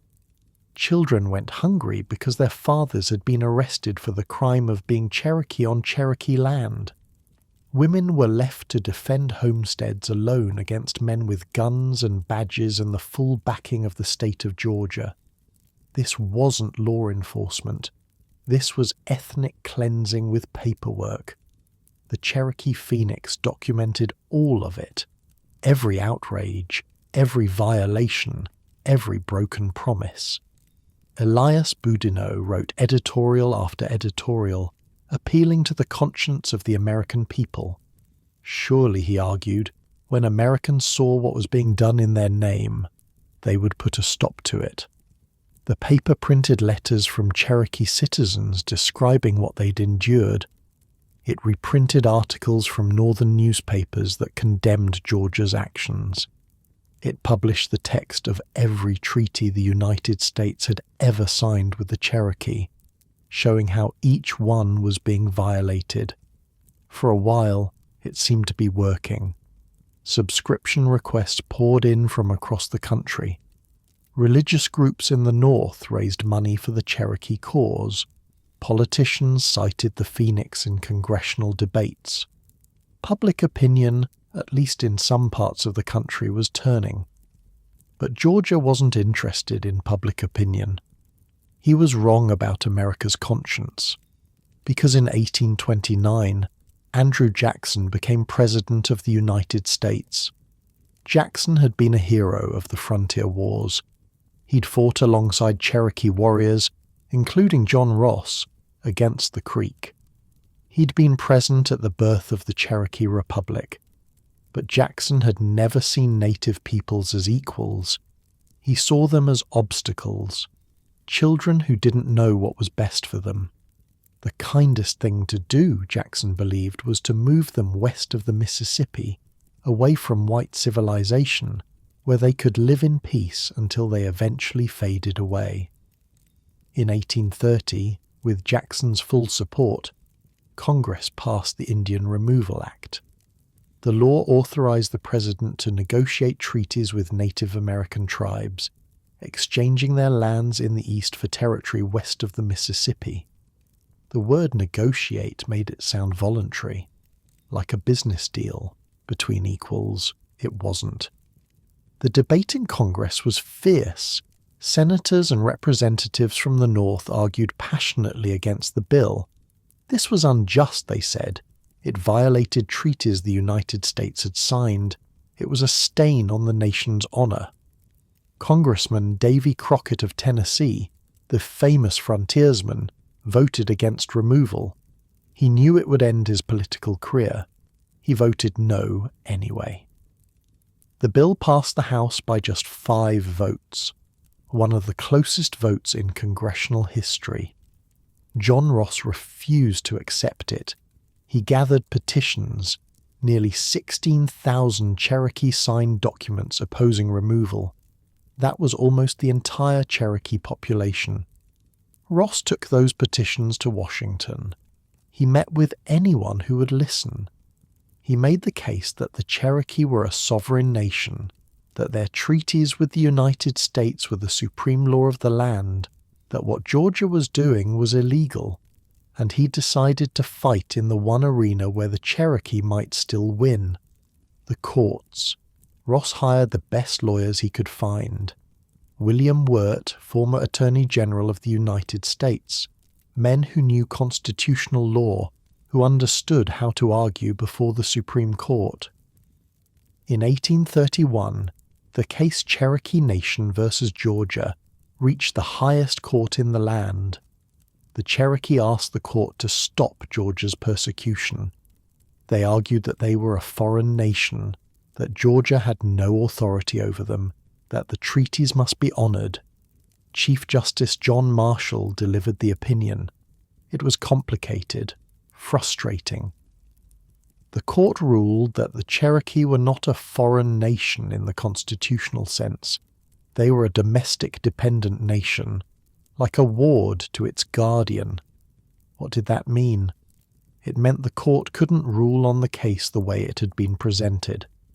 Technical legal reasons, jurisdiction issues. But Marshall hinted at something. He seemed sympathetic. He suggested that if the right case came along, framed the right way, the court might rule in the Cherokee's favor. Ross and his lawyers went looking for that case. They found it in a white missionary named Samuel Worcester. Worcester was a Christian minister who lived in Cherokee territory, running a mission and a school. Georgia ordered all white people living in Cherokee lands to sign a loyalty oath to the state and get a permit. Worcester refused. He believed Georgia had no authority to make such demands. Georgia arrested him, tried him, sentenced him to 4 years of hard labor. Perfect, Ross thought. Now the case wasn't about whether the Cherokee could sue in federal court. It was about whether Georgia could imprison an American citizen for living on Cherokee land. That was a question the Supreme Court had to answer. In 1832, Worcester versus Georgia came before Chief Justice Marshall. Marshall's opinion was everything the Cherokee had hoped for. Georgia's laws were unconstitutional. The Cherokee Nation was a distinct political community. The laws of Georgia had no force within its boundaries. Worcester must be freed. The Cherokee had won. For one brief shining moment, it seemed like justice might prevail. And then Andrew Jackson made his position clear. The president reportedly said, "John Marshall has made his decision. Now let him enforce it." Whether he actually spoke those exact words is debated by historians, but his actions made his meaning clear. The federal government would not enforce the Supreme Court's ruling. Georgia could do whatever it wanted. The Cherokee had won in court and lost in reality. The Georgia Guard kept riding. The gold miners kept digging. The pressure kept building. And the Cherokee Phoenix kept publishing week after week, documenting the slow-motion destruction of a nation that had done everything right. Everything the Americans had asked for. Everything they said would prove the Cherokee deserved to be treated as equals. All of it meant nothing. Because in the end, it was never about civilization. It was never about whether the Cherokee could govern themselves or write their own language or worship the right God. It was about land. It was about gold. It was about power. And the Cherokee had something that powerful men wanted. That's the thing about this part of the story. The Cherokee didn't fail. They didn't lose because they weren't smart enough or civilized enough or Christian enough. They lost because the people who wanted their land didn't care about any of that. The Cherokee Renaissance wasn't a failure. It was proof. Proof that given the chance, any people can build a nation. Proof that intelligence and capability aren't limited by race or culture. Proof that the arguments used to justify removal were always lies. The Cherokee proved everything they set out to prove, and it still wasn't enough, because some forces can't be stopped with logic or law or appeals to conscience. Some forces only understand one language. The storm was coming, and nothing the Cherokee had built would be able to stop it. The Cherokee Nation was tearing itself apart. After the Supreme Court victory that changed nothing, after Jackson's refusal to enforce the law, after years of Georgia Guard raids and gold miners and broken promises, some Cherokee started to wonder if John Ross was leading them off a cliff. One of those people was Major Ridge. Major Ridge was everything John Ross wasn't. A full-blooded Cherokee warrior who had earned his name through blood. He'd killed his first enemy at 17. He'd fought in more battles than he could count. During the Creek War, he'd served as a major under Andrew Jackson, same as Ross, but he'd done it with a war club in his hand, not a pen. Ridge was old now, in his 60s. He'd spent his whole life fighting for the Cherokee people. He'd been one of the architects of the Cherokee Renaissance, supporting the Constitution, the schools, the farms, everything, he believed, in what they'd built. But he also knew how to read a battlefield, and everything he saw told him this was a war they couldn't win. The gold miners weren't leaving. The Georgia Guard wasn't stopping. The federal government wasn't helping. Every day that passed, more Cherokee families lost their homes, their livestock, their dignity. Every day, the situation got worse. Ridge started having conversations, quiet ones, with his son John Ridge, who'd been educated at a missionary school in Connecticut, with his nephew Elias Boudinot, the editor of the Cherokee Phoenix, with other influential Cherokee who were starting to share his doubts. John Ridge was his father's opposite in many ways. Where Major Ridge was a warrior, John was a diplomat. He'd gone north for his education, learned to dress and speak like an American gentleman, even married a white woman from Connecticut named Sarah Bird Northrup. Their marriage had caused a scandal, nearly started a riot, but John had persisted. He believed in building bridges between cultures. Now he was starting to believe those bridges led nowhere. What if Ross was wrong? What if fighting was just prolonging the inevitable? What if the best thing for the Cherokee people was to negotiate the best deal they could and move west while they still had something to bargain with? It was treason. By Cherokee law, selling tribal land without the consent of the nation was punishable by death. Ridge himself had helped write that law. He'd enforced it. Years earlier, he'd participated in the execution of a Cherokee man named Doublehead, who had secretly sold land to the Americans. Ridge knew exactly what happened to those who broke this law. He knew what he was risking. He did it anyway. But he believed he was trying to save his people. John Ridge made the argument most clearly. "Look at what's happening," he said. "Every year we stay here, we lose more. More land, more lives, more of who we are. The Americans will never let us keep this territory. They've made that clear. The only question is whether we leave on our terms or theirs. If we negotiate now," Ridge argued, "we can get money. We can get good land in the West. We can move as a nation, together, with our government and our institutions intact. If we wait until they force us out, we'll get nothing. We'll be scattered.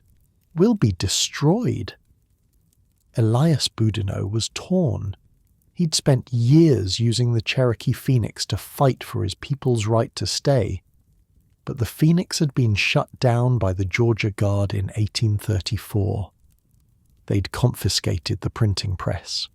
Boudinot had watched his life's work carted away, and he'd started to wonder if all that fighting had accomplished anything at all. Ross refused to even consider removal. As long as he was principal chief, he would never sign a treaty giving up Cherokee land. Never. The Cherokee had been in these mountains for thousands of years. They had won in the Supreme Court.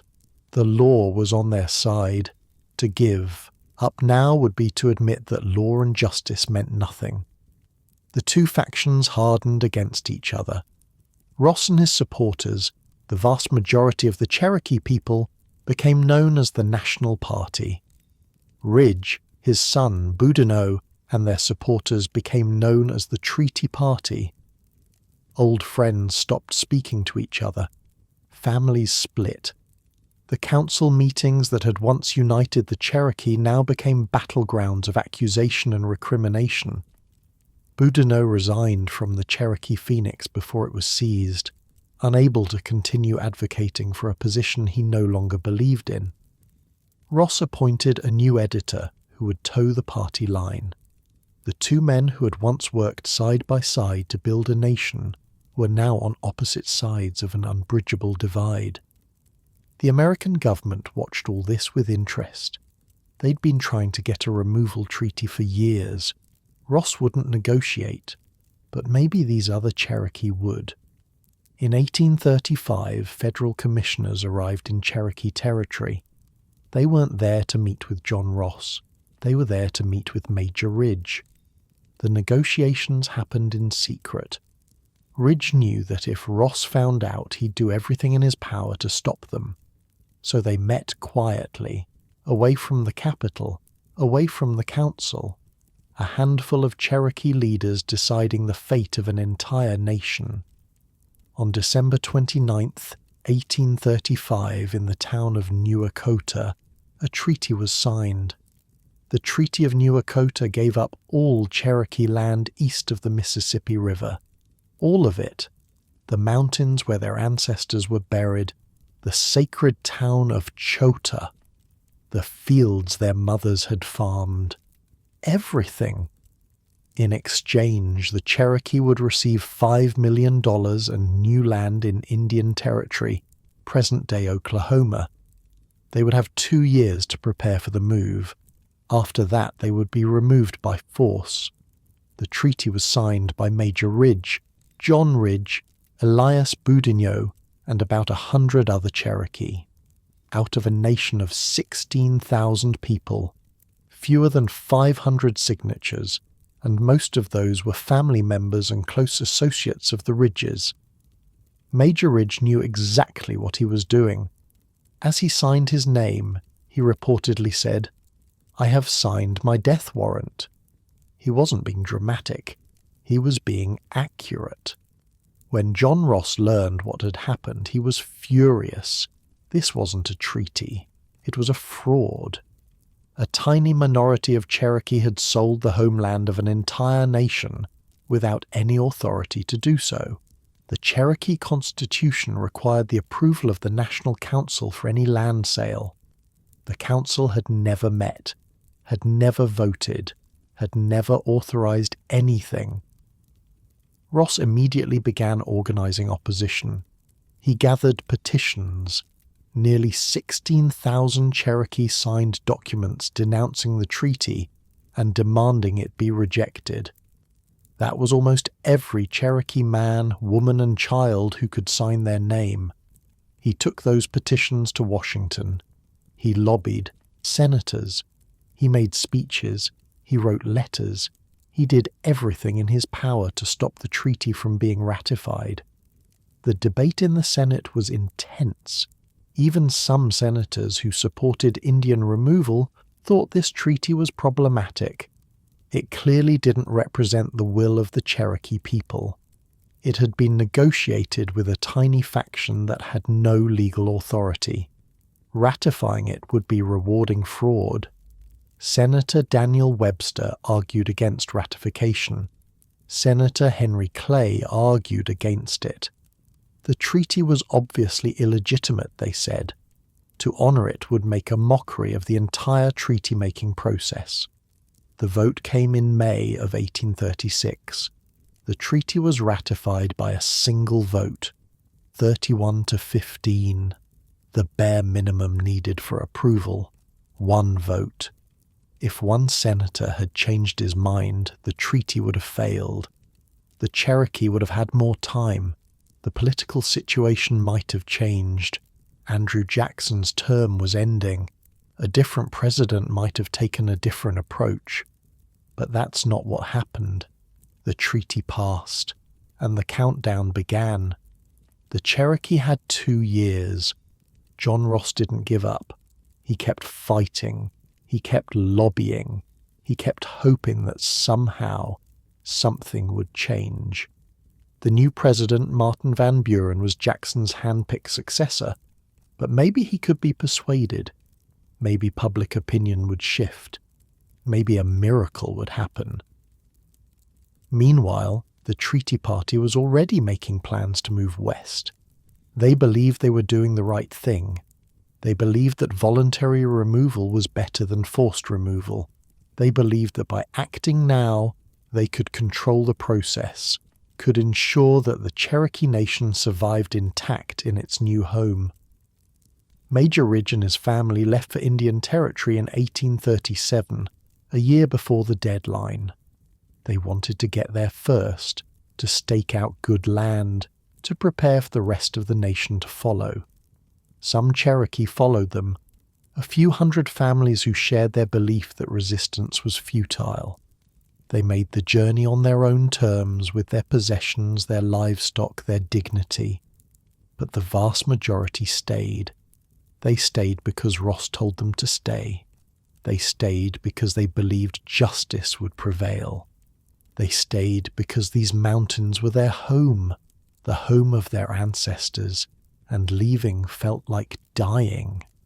As 1837 became 1838, the situation grew more desperate. The 2-year deadline was approaching. The federal government was making preparations. Troops were being assembled, stockades were being built. Still Ross fought, still he lobbied, still he refused to accept that this was really happening, and still his people waited. Imagine what that was like, knowing that soldiers were coming, knowing that you had weeks, maybe days, before you'd be forced from your home at gunpoint, but not knowing exactly when, not knowing if you should plant your crops or start packing, not knowing if Ross's last-minute negotiations might somehow succeed. Some Cherokee families hid their valuables, burying silver and jewelry in the woods, hoping to come back for it someday. Some made arrangements with white neighbours to look after their property, trusting that somehow this would all be sorted out and they'd return. Some converted everything they could to cash and hid it in their clothing, knowing they might need it wherever they ended up. Some did nothing at all, paralysed by uncertainty and fear. The Georgia lottery had already given away Cherokee land to white settlers. This was the cruelest twist. Before the Cherokee had even left, their farms and homes had been distributed to white families through a lottery system. Winners received title to specific plots of Cherokee land, complete with whatever buildings and improvements the Cherokee had made. Sometimes the lottery winners showed up while the Cherokee family was still there, waving their tickets and demanding that the occupants leave immediately. "This is mine now," they'd say. "I won it fair and square. Get out." One Cherokee woman described coming home to find a white family eating dinner in her house, using her dishes, sitting in her chairs, sleeping in her beds. They told her to get out. This was their home now. They had the papers to prove it. She had nowhere to go. So she stayed in the yard, in her own yard outside her own house, watching strangers live her life. That's what the spring of 1838 looked like. a nation in limbo, a people waiting for the axe to fall, a government that had done everything right, that had won in the highest court in the land, watching helplessly as that victory meant nothing. In May, the deadline arrived. The 2 years were up. The Cherokee who hadn't left voluntarily were now subject to forced removal. General Winfield Scott arrived with 7,000 soldiers, 7,000 armed men to remove a civilian population of about 14,000. Half of them women, half of them children. Scott issued a proclamation. The Cherokee had 1 month to prepare for removal, 1 month to gather their belongings, to say goodbye to their homeland, to accept that everything they'd fought for was lost. But the soldiers didn't wait a month. They started immediately. The roundups began in late May. Soldiers went from house to house, farm to farm. They gave families minutes to gather what they could carry. Sometimes not even that. Sometimes the soldiers burst in during dinner, ordered everyone out at bayonet point and marched them away with food still on the table. Children were separated from parents in the chaos. Elderly people who couldn't walk fast enough were prodded with rifle butts. Anyone who resisted was beaten. The Cherokee were taken to hastily constructed stockades, holding camps, collection points, 31 of them scattered across Cherokee territory. They were packed in with hundreds of other families, sleeping on bare ground, drinking dirty water, eating whatever the soldiers decided to give them. The camps had no sanitation to speak of, no shelter from the summer sun, no medicine, no privacy. Families who had lived in comfortable homes now slept in the dirt, surrounded by strangers, guarded by soldiers who saw them as problems to be managed. In Ross's house, Rose Cottage, soldiers arrived while his family was eating breakfast. They gave his wife Quati a few minutes to pack.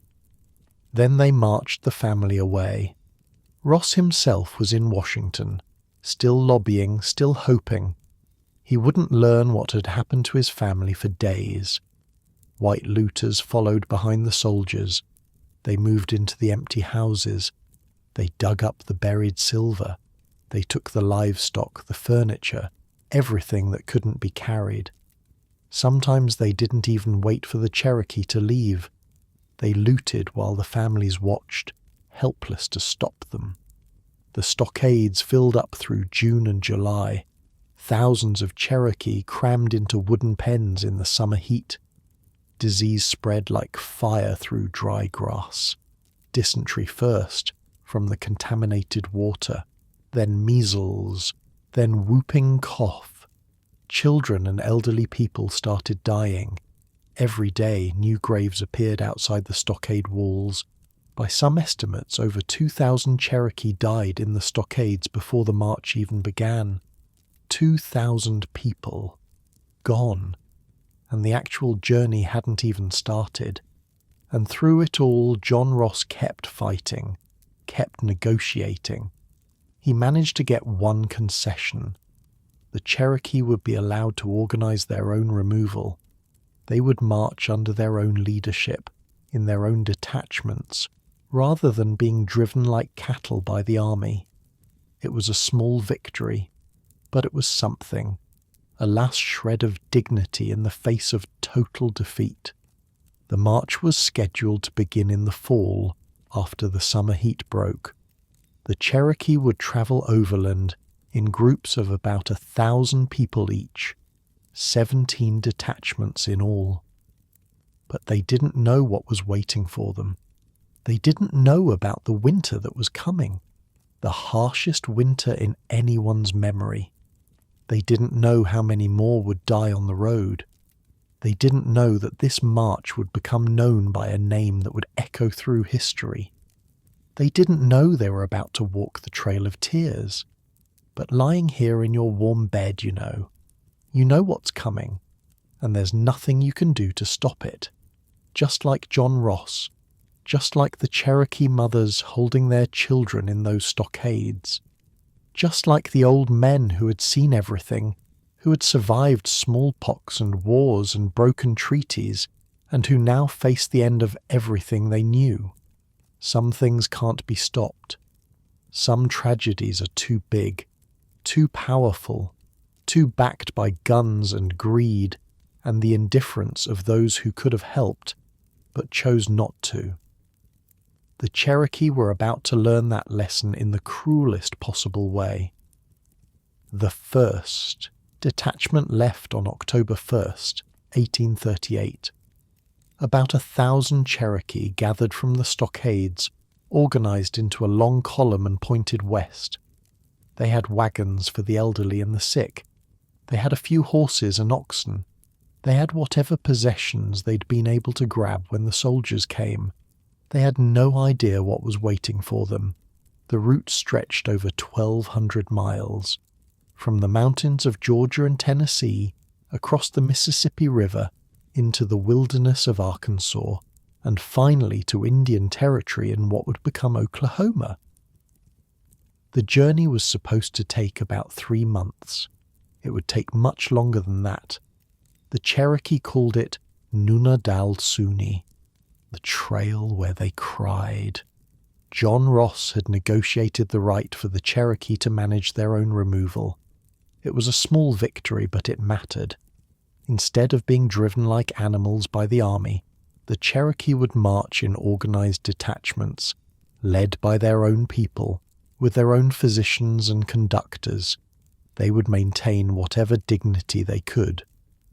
Ross put his brother Lewis in charge of organizing the logistics. They divided the Cherokee into 17 detachments of roughly 1,000 people each. Each detachment would leave a few days apart to avoid overwhelming the resources along the route. The plan was reasonable. The execution was a nightmare. The first problem was the drought. The summer of 1838 had been brutally dry. Rivers that the Cherokee needed to cross were too low for ferry boats.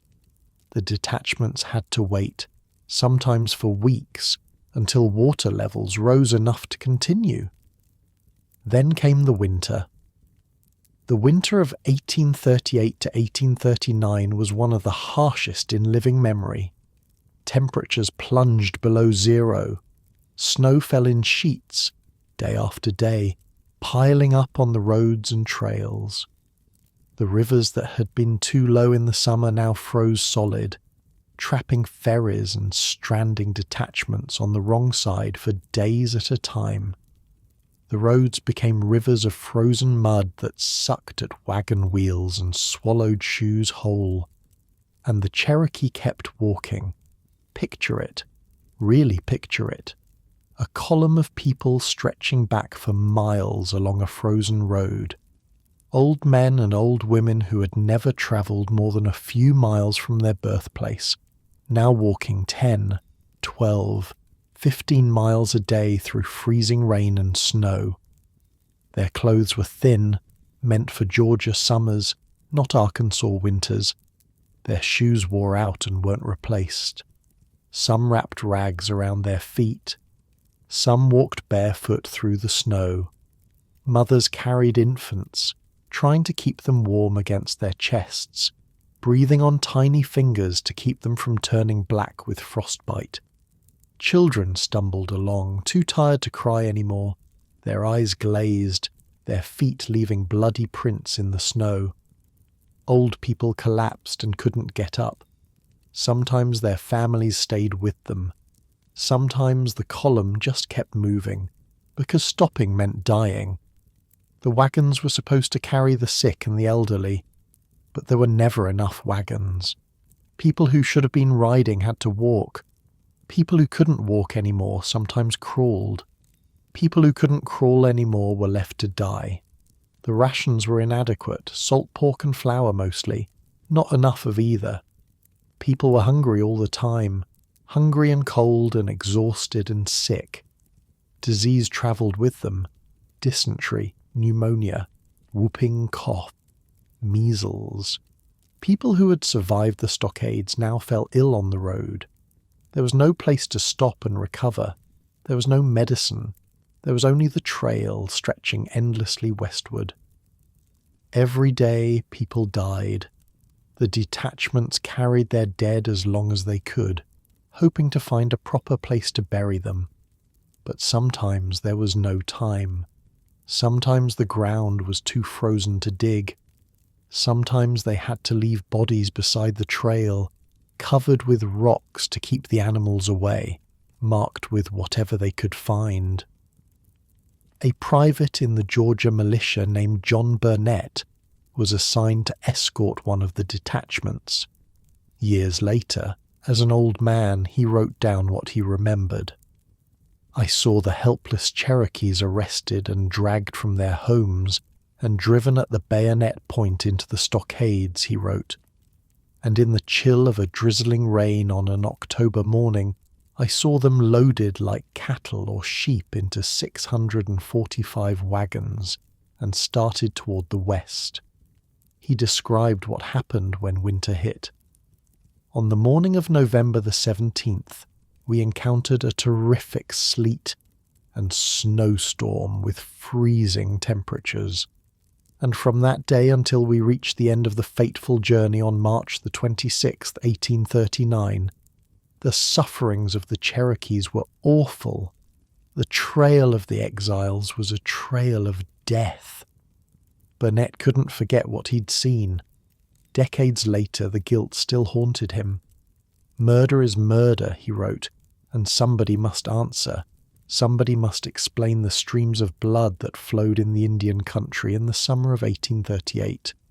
Somebody must explain the 4,000 silent graves that mark the trail of the Cherokees to their exile. I wish I could forget it all, but the picture of 645 wagons lumbering over the frozen ground, with their cargo of suffering humanity, still lingers in my memory. 4,000 silent graves. That's how many Cherokee died on the trail itself. Add the 2,000 who died in the stockades, and you're looking at 6,000 dead.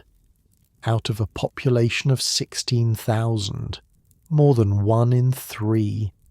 And among the dead was Quati Ross. Quati was John Ross's wife, a full-blooded Cherokee woman who had been with him through everything. Through the building of Rose Cottage, their beautiful home that they'd never see again. Through the birth of their 5 children, through the endless trips to Washington where John had fought for their people while Quati kept everything running at home, through the Supreme Court victory that meant nothing, through the soldiers who dragged her from her breakfast table. She was in her 50s now, not young, not strong. The journey was killing her slowly, like it was killing so many others. But she refused to ride in the wagons while others walked. She walked alongside her people, sharing what little she had. Somewhere in Arkansas, in the bitter cold of the late January, Quati saw a sick child. A little girl, maybe 4 or 5 years old, shivering in her mother's arms with nothing to keep her warm. The child's lips were blue, her eyes were glassy. She was dying, and everyone could see it. Quati took off her own blanket, her only blanket, the one thing keeping her alive in the freezing wind. She wrapped it around the little girl. Someone tried to stop her, told her she needed that blanket, told her she'd freeze without it. Quati said the child needed it more. She got sick almost immediately. The cold sank into her bones and stayed there. Her cough got worse. Fever set in. Pneumonia. In the cold and the wet, with no medicine, no shelter, no way to get warm, pneumonia was a death sentence. Everyone knew it, including Quati. She kept walking as long as she could. Then she couldn't anymore. Quati Ross died somewhere on the trail, in the frozen wilderness between everything she'd known and everything that was supposed to come. Her husband wasn't there. He was travelling with a different detachment, managing the impossible logistics of moving 16,000 broken people across a continent. He learned of her death days later, through a messenger who had ridden hard to find him. They buried her beside the trail, one more grave among thousands, one more silent marker on the road of tears. The little girl Kwati gave her blanket to survived. Or so the story goes. Her name was lost to history, but she lived. Kwati's blanket kept her warm long enough to reach Oklahoma. John Ross would remarry years later. He would serve as principal chief for another 3 decades. He would guide his people through the Civil War and its aftermath. But people who knew him said he was never quite the same after Kwati died. Something in him hardened, or maybe something broke. He never talked about her death. He kept it locked away, a private grief too big for words. The detachment straggled into Indian Territory through the winter and early spring of 1839. The last group arrived in March. They found a land that was nothing like the green mountains they'd left behind. Flat, dry, foreign. But they were alive, some of them anyway, and they were still Cherokee. The survivors tried to rebuild. They established a new capital at Tahlequah. They wrote a new constitution. They started new farms, new schools, new lives. John Ross was still principal chief, still trying to hold everything together, but the old wounds hadn't healed, and in June of 1839, they tore open in blood. The treaty party had arrived in Indian Territory a year earlier. Major Ridge, John Ridge, Elias Boudinot and their families had settled on good land near Honey Creek, started their farms, tried to make a new beginning. They knew they weren't popular. They knew some people blamed them for everything. But they thought the worst was over. They thought time would heal the wounds. They were wrong. On the night of June 21st, a group of men met in secret. They drew lots to determine who would carry out the executions. 3 targets, 3 teams, 3 deaths, all to happen at dawn. John Ridge was first. In the grey light before sunrise on June 22nd, about 25 men surrounded John Ridge's house. They broke down the door. They dragged him from his bed, past his screaming wife Sarah, past his terrified children. They pulled him into the yard, threw him face down in the dirt. Then they stabbed him, over and over, 25 men taking turns with their knives, making sure the blood was on all their hands, making sure no one man could be singled out as the killer. John Ridge died in his own yard, in front of his family, torn apart by his own people. He was 36 years old. The same morning, another group waited on a road in Arkansas, near the border of Cherokee Territory. They knew Major Ridge would be traveling that road. They hid in the trees and waited. When Ridge's horse appeared, they opened fire. 5 rifles, all at once. Major Ridge tumbled from his saddle, dead before he hit the ground. He was 68 years old. He'd spent his entire life fighting for the Cherokee, first with weapons, then with words, and in the end, neither had been enough to save him. That afternoon, Elias Boudinot was at his new home, working on construction. 4 men approached him. They said they needed medicine from the mission supply, asked if he could show them where it was kept. Boudinot walked with them toward the mission. Why wouldn't he? They were fellow Cherokee, neighbors in this new land. He had no reason to suspect anything.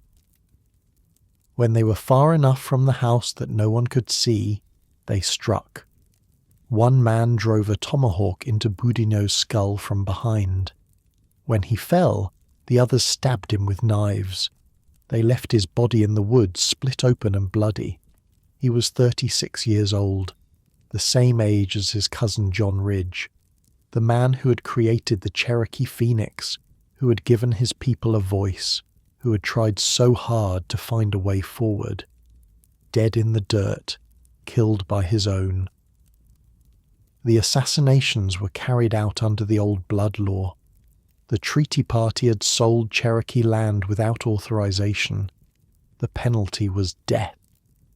The men who carried out the killings believed they were enforcing Cherokee law, avenging a crime that had cost their people everything. Stand Watie, Boudinot's brother, had been on the death list too, but someone warned him in time. He escaped and swore revenge. For the next several years, the Cherokee Nation tore itself apart in a low-level civil war. Treaty Party supporters against National Party supporters, assassination and counter-assassination, ambush and revenge, families destroyed, communities divided. Everything the Cherokee had built, everything they had suffered to preserve, seemed to be crumbling. John Ross worked desperately to end the violence. He called councils, he negotiated truces, he tried to bring the factions together, to convince them that they were all Cherokee, that they had to stop killing each other if they wanted to survive. It took years, but slowly, painfully, the violence subsided. In 1846, a new treaty was signed that officially reunited the factions. The Cherokee Nation was one people again, scarred, traumatized, but together. They rebuilt. They established schools again. The Cherokee Male Seminary and the Cherokee Female Seminary opened in 1851, offering classical education to Cherokee youth. Students learned Latin and Greek, mathematics and literature. The Cherokee literacy rate remained among the highest in the region. They restarted their newspaper. The Cherokee Advocate began publishing in 1844, carrying on the tradition of the Cherokee Phoenix. News and politics and poetry, all in Cherokee and English side by side. They wrote new laws. They built new roads. They created new farms and businesses. Within a decade of the Trail of Tears, the Cherokee Nation in Oklahoma was thriving again. It wasn't the same. How could it be? The mountains were gone. The sacred sites were gone. The graves of their ancestors were 1,000 miles away. An entire generation had been traumatized by horrors that would echo through their descendants for centuries. But they survived. They adapted. They rebuilt. That's the thing about the Cherokee. That's the thing about this whole story. No matter how many times the world knocked them down, they got back up. Smallpox killed 90% of them. They rebuilt. Wars and treaties took half their land. They rebuilt. The Trail of Tears killed 1 in 3. They rebuilt. The Trail of Tears wasn't the end of Cherokee history. It was another chapter. Another catastrophe survived. Another resurrection begun. Lying there in your comfortable bed, you might wonder how they did it. How anyone could endure what they endured and come out the other side still fighting, still building, still Cherokee. Maybe it was the clan system, that web of relationships and responsibilities that gave everyone a place and a purpose. Maybe it was the old stories, the ceremonies, the going to water rituals that connected them to something larger than their individual suffering. Maybe it was just stubbornness, a refusal to let the people who had done this to them win. John Ross led his people for another quarter century after the Trail of Tears. He guided them through the Civil War when the Cherokee once again found themselves caught between 2 warring powers. He fought for their rights in Washington until the very end. He died in 1866 at 76 years old. He'd been principal chief for almost 40 years. He'd seen his nation nearly destroyed and watched it rise again. He'd buried his first wife on a frozen trail in Arkansas and lived long enough to see his grandchildren grow up in a new homeland. His last words, according to some accounts, were about his people, about the Cherokee, about the nation he'd spent his life trying to save. The Cherokee Nation he left behind wasn't perfect. It still faced challenges. The Civil War had divided them again. Federal policies continued to threaten their sovereignty. The future was uncertain, but they were still here, still Cherokee, still fighting. And that's the real story. Not just the tragedy, not just the suffering, the survival, the resilience, the absolute refusal to disappear. From the misty mountains of their ancestors to the flat plains of Oklahoma, through disease and war and removal and civil conflict, the Cherokee endured. They're still here today, still a nation, still speaking their language, still telling their stories, including this one. The trail where they cried became the trail where they survived. And surviving, they proved something that no amount of treaties or soldiers or broken promises could ever take away. They are the Anivuya, the principal people, and they will not vanish. The Cherokee had barely finished burying their dead when the next war found them. In 1861, the United States tore itself apart. North against South, Union against Confederacy, brother against brother, and once again, the Cherokee found themselves caught in the middle, forced to choose sides in a conflict that wasn't theirs. The old divisions resurfaced immediately. The wounds from the Treaty Party assassinations had never fully healed. 20 years of simmering resentment was about to boil over. Stand Watie, the man who had escaped assassination in 1839, had never forgotten, never forgiven. He'd spent 2 decades building his power base, nursing his grudge against John Ross and the National Party, waiting for his moment.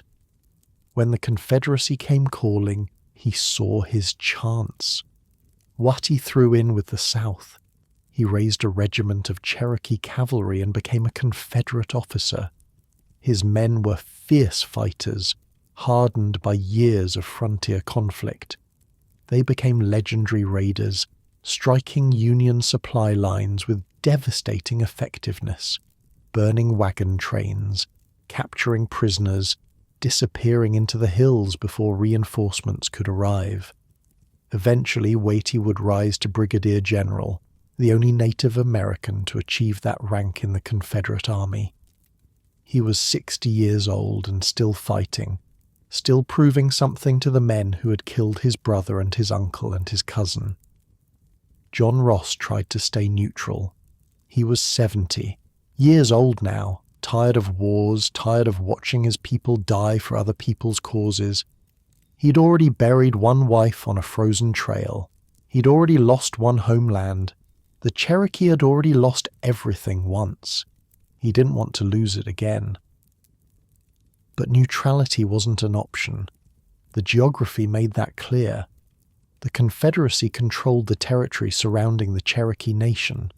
Union forces were hundreds of miles away, across hostile territory. Confederate agents made it very clear: sign a treaty with us, or face invasion. Ross signed. He had no real choice, but his heart was never in it, and everyone knew it. The Cherokee split down familiar lines. Watie's Treaty Party supporters went Confederate. Ross's National Party supporters were divided. Many, especially the full-blooded traditionalists known as the Pin Indians, secretly remained loyal to the Union. They wore crossed pins on their shirts as a sign to each other. What followed was another civil war within a civil war. Cherokee fighting Cherokee. Again. Families torn apart. Again. Towns burned. Again. By 1862, Ross had fled to Union territory, effectively abandoning the Confederacy. His house, Rose Cottage, was looted and burned. Everything he'd rebuilt after the Trail of Tears, gone. Stand Watie fought on until June of 1865, more than 2 months after Lee surrendered at Appomattox. He was the last Confederate general to lay down his arms, stubborn to the end. When the war ended, the Cherokee Nation was devastated. A third of the population was dead or displaced. The infrastructure was destroyed. The farms were abandoned. The schools were closed. It looked like the Trail of Tears all over again, and the federal government made them pay for it. The Treaty of 1866 was punishment disguised as reconciliation. The Cherokee were forced to give up more land, including the Cherokee Outlet, a vast strip in present-day Kansas and Oklahoma. They were required to grant citizenship and land rights to their former slaves, the Cherokee freedmen. They had to allow railroads to cross their territory. The Cherokee accepted the terms. What else could they do? And once again, they rebuilt. The schools reopened. The Cherokee Advocate resumed publication. The farms came back to life. By the 1880s, the Cherokee Nation in Oklahoma was thriving again. They had their own government, their own courts, their own police force. They collected taxes and built roads. They were, by any measure, a functioning nation. It couldn't last. It was never going to be allowed to last. The federal government had a new idea. They called it allotment. The theory, dressed up in the language of progress and civilization, was that Native Americans would be better off as individual landowners rather than members of communal tribal nations. Break up the reservations, divide the land into individual plots, give each native person their own farm. Then they could become proper American citizens, assimilated into the mainstream, their tribal identities dissolved like sugar in water. That was the theory. The reality was land theft on a massive scale. The Dawes Act of 1887 set the process in motion. Reformers called it a humanitarian measure. They said it would help Native Americans. Some of them probably even believed it. The Cherokee resisted as long as they could. They sent delegations to Washington. They argued that their government worked fine, thank you. They pointed out that they already had farms and businesses and schools. They didn't need saving. But by 1902 they were forced to accept allotment. Their communal lands were divided up. Each Cherokee citizen received an individual plot of about 160 acres. The surplus land, everything left over after allotments were distributed, was open to white settlement. Speculators and swindlers descended like vultures on a carcass. They used every trick they could think of. They got Cherokee landowners drunk and had them sign papers they didn't understand. They tricked illiterate Cherokee into making marks on documents that signed away their land. They used legal technicalities, corrupt judges, forged documents. They married Cherokee women specifically to get access to their allotments, then abandoned them once the land was secured. They convinced elderly Cherokee to name white friends as heirs. They declared Cherokee landowners mentally incompetent and had themselves appointed guardians. Within a generation, the Cherokee had lost most of the land they'd been given. Millions of acres passed from Cherokee hands to white ownership. The allotment system didn't help Native Americans. It stripped them of their remaining wealth and left them with almost nothing. In 1907, Oklahoma became a state. The Cherokee Nation's government was effectively dissolved. The principal chief became a ceremonial position, appointed by the President of the United States rather than elected by the Cherokee people. The courts were closed, the police force was disbanded, the nation that had survived so much was told it no longer existed. For the next 70 years, the Cherokee existed in a kind of political limbo. Historians call this period the Dark Ages of Cherokee history. Their government was gone, their land was fragmented and largely stolen, their sovereignty was suppressed by federal policy.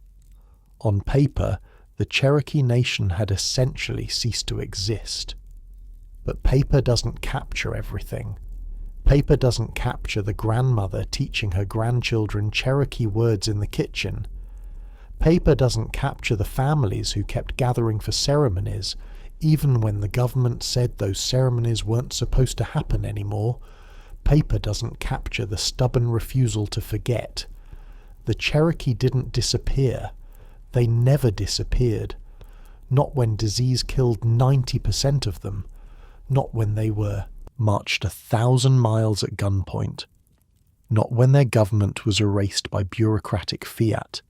They kept meeting, kept organizing, kept teaching their children the language and the stories, kept the ceremonies alive, even when they had to do it quietly, kept waiting for the world to change. In 1970, it did. Congress passed the Principal Chiefs Act, which allowed the 5 civilized tribes to elect their own leaders again for the first time in over 60 years. The Cherokee held an election. A new chief was chosen by the people, not appointed by Washington. 6 years later, in 1976, the Cherokee Nation adopted a new constitution. They established a modern government with executive, legislative, and judicial branches. They began rebuilding their institutions, reclaiming their sovereignty, becoming a nation again. In 2003, they ratified an updated constitution that remains in effect today. A government of the Cherokee, by the Cherokee, for the Cherokee, just like John Ross had envisioned nearly 2 centuries earlier. And then, in 2020, something remarkable happened. The Supreme Court took up a case called McGirt versus Oklahoma. The question was simple. Did Congress ever officially dissolve the Muscogee Creek Nation's reservation? The answer would determine whether state or tribal courts had jurisdiction over certain crimes. The court ruled that the reservation had never been dissolved. The land was still Indian country. It had been Indian country all along. 2 years later, the same logic was applied to the Cherokee. Their reservation, covering much of eastern Oklahoma, still existed. It had never been legally terminated. The Cherokee Nation wasn't just a cultural organization or a historical curiosity. It was a sovereign nation with territorial boundaries that had never been erased. It was Worcester versus Georgia all over again. Nearly 200 years later, the Supreme Court once again affirmed Cherokee sovereignty. But this time, the president didn't sneer about enforcement.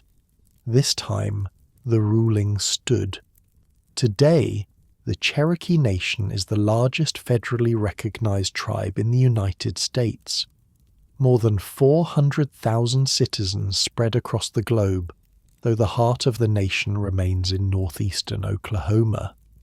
A multi-billion-dollar economy built on everything from casinos to manufacturing to healthcare.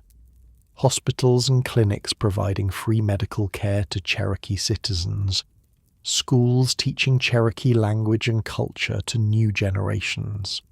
The syllabary that Sequoyah created is still taught. Cherokee children still learn to read and write in the language of their ancestors, those 85 symbols that one determined man spent 12 years developing. There are immersion schools where kids grow up speaking Cherokee as their first language, learning to think in the tongue of their great-great-grandparents. There are apps and online courses and YouTube videos, all designed to keep the language alive for generations to come. The Cherokee Nation has its own marshal service, its own court system, its own tax commission. It issues license plates and regulates businesses and provides housing assistance. It does all the things a government does, because that's what it is. A government. A nation. In 2019, the Cherokee Nation appointed a delegate to the United States Congress, fulfilling a promise made in a treaty signed in 1835. Kim Teehee was nominated to represent Cherokee interests in Washington. It took nearly 200 years, But the promise made at New Echota, that cursed treaty that cost so many lives, that promise was finally being kept. Chuck Hoskin Jr. serves as principal chief today, elected by the Cherokee people just like John Ross was elected nearly 2 centuries ago. The government Ross built, the nation Sequoyah, gave a written language. The people who survived the Trail of Tears and everything that came after, they're still here, still governing themselves, still fighting for their rights, still Cherokee, and still telling their story. Lying there in your comfortable bed, think about what you've heard tonight. Think about the span of it. Thousands of years of history, dozens of generations, catastrophe after catastrophe, and through it all, survival. The Cherokee started in the misty mountains of Appalachia. They built towns and farms and a sophisticated civilization. They developed a clan system that governed their lives for centuries. They created ceremonies and stories and ways of understanding the world that connected them to each other and to the land. Then the Europeans came. Disease killed 90% of them. Wars took their land piece by piece. They adapted, learned new ways, built new alliances. They traded and fought and somehow kept going. When the Americans said they needed to become civilized to survive, they did it. They created a written language from nothing. They published a newspaper. They wrote a constitution. They built a republic. And it still wasn't enough. They were forced from their homeland at gunpoint. Thousands died on the trail. Everything they'd built was taken from them, so they built it again. In a new land, among people who had tried to destroy them, they rebuilt their nation, schools, farms, government, all of it, again. The Civil War tore them apart. They rebuilt. Allotment stole their land. They endured. Their government was dissolved. They waited. And when the chance came, they rebuilt again. One more time. Because that's what they do.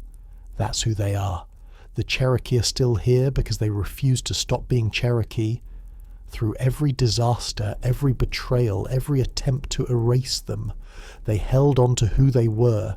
They passed it down, generation to generation. Language, stories, ceremonies, identity. No law could take that away. No army could destroy it. No amount of suffering could break it. That's the story of the Cherokee. Not just tragedy, though there's plenty of that. Not just resilience, though, that's part of it too. It's a story about what a nation really is. Not land, which could be stolen. Not government, which can be dissolved. Not even people, who can be killed. A nation is an idea, a shared identity, a commitment to each other and to the generations that came before and the generations that will come after. As long as people hold on to that idea, the nation survives. The Cherokee held on. Through everything, they held on. And now, lying in your warm bed, in whatever town or city you call home, you're part of this story too. Because you listened, you learned, you carried this history with you for a little while, and now it's yours to remember. The Cherokee call themselves Anivuya, the principal people, the real people, the original people. They've earned that name 1,000 times over. Outside your window, the world is quiet now. The stories are finished for tonight. The history can rest for a while, and so can you. Think about those misty mountains if you want. Think about the sacred fires that never went out, even when everything else was lost. Think about Sequoyah scratching marks on bark year after year, refusing to give up. Think about Quaity giving her blanket to a cold child, knowing what it would cost her. Think about what it means to survive, what it means to rebuild, what it means to hold on to who you are when the whole world is trying to take it away. And then let it all go soft and hazy. like morning mist on ancient mountains. Let your breathing slow down. Let your thoughts drift. The Cherokee are still here, still telling their stories, still teaching their children, still remembering where they came from. And now you'll remember too. Sleep well. Dream of misty mountains and sacred fires. Dream of people who refuse to vanish. Dream of survival.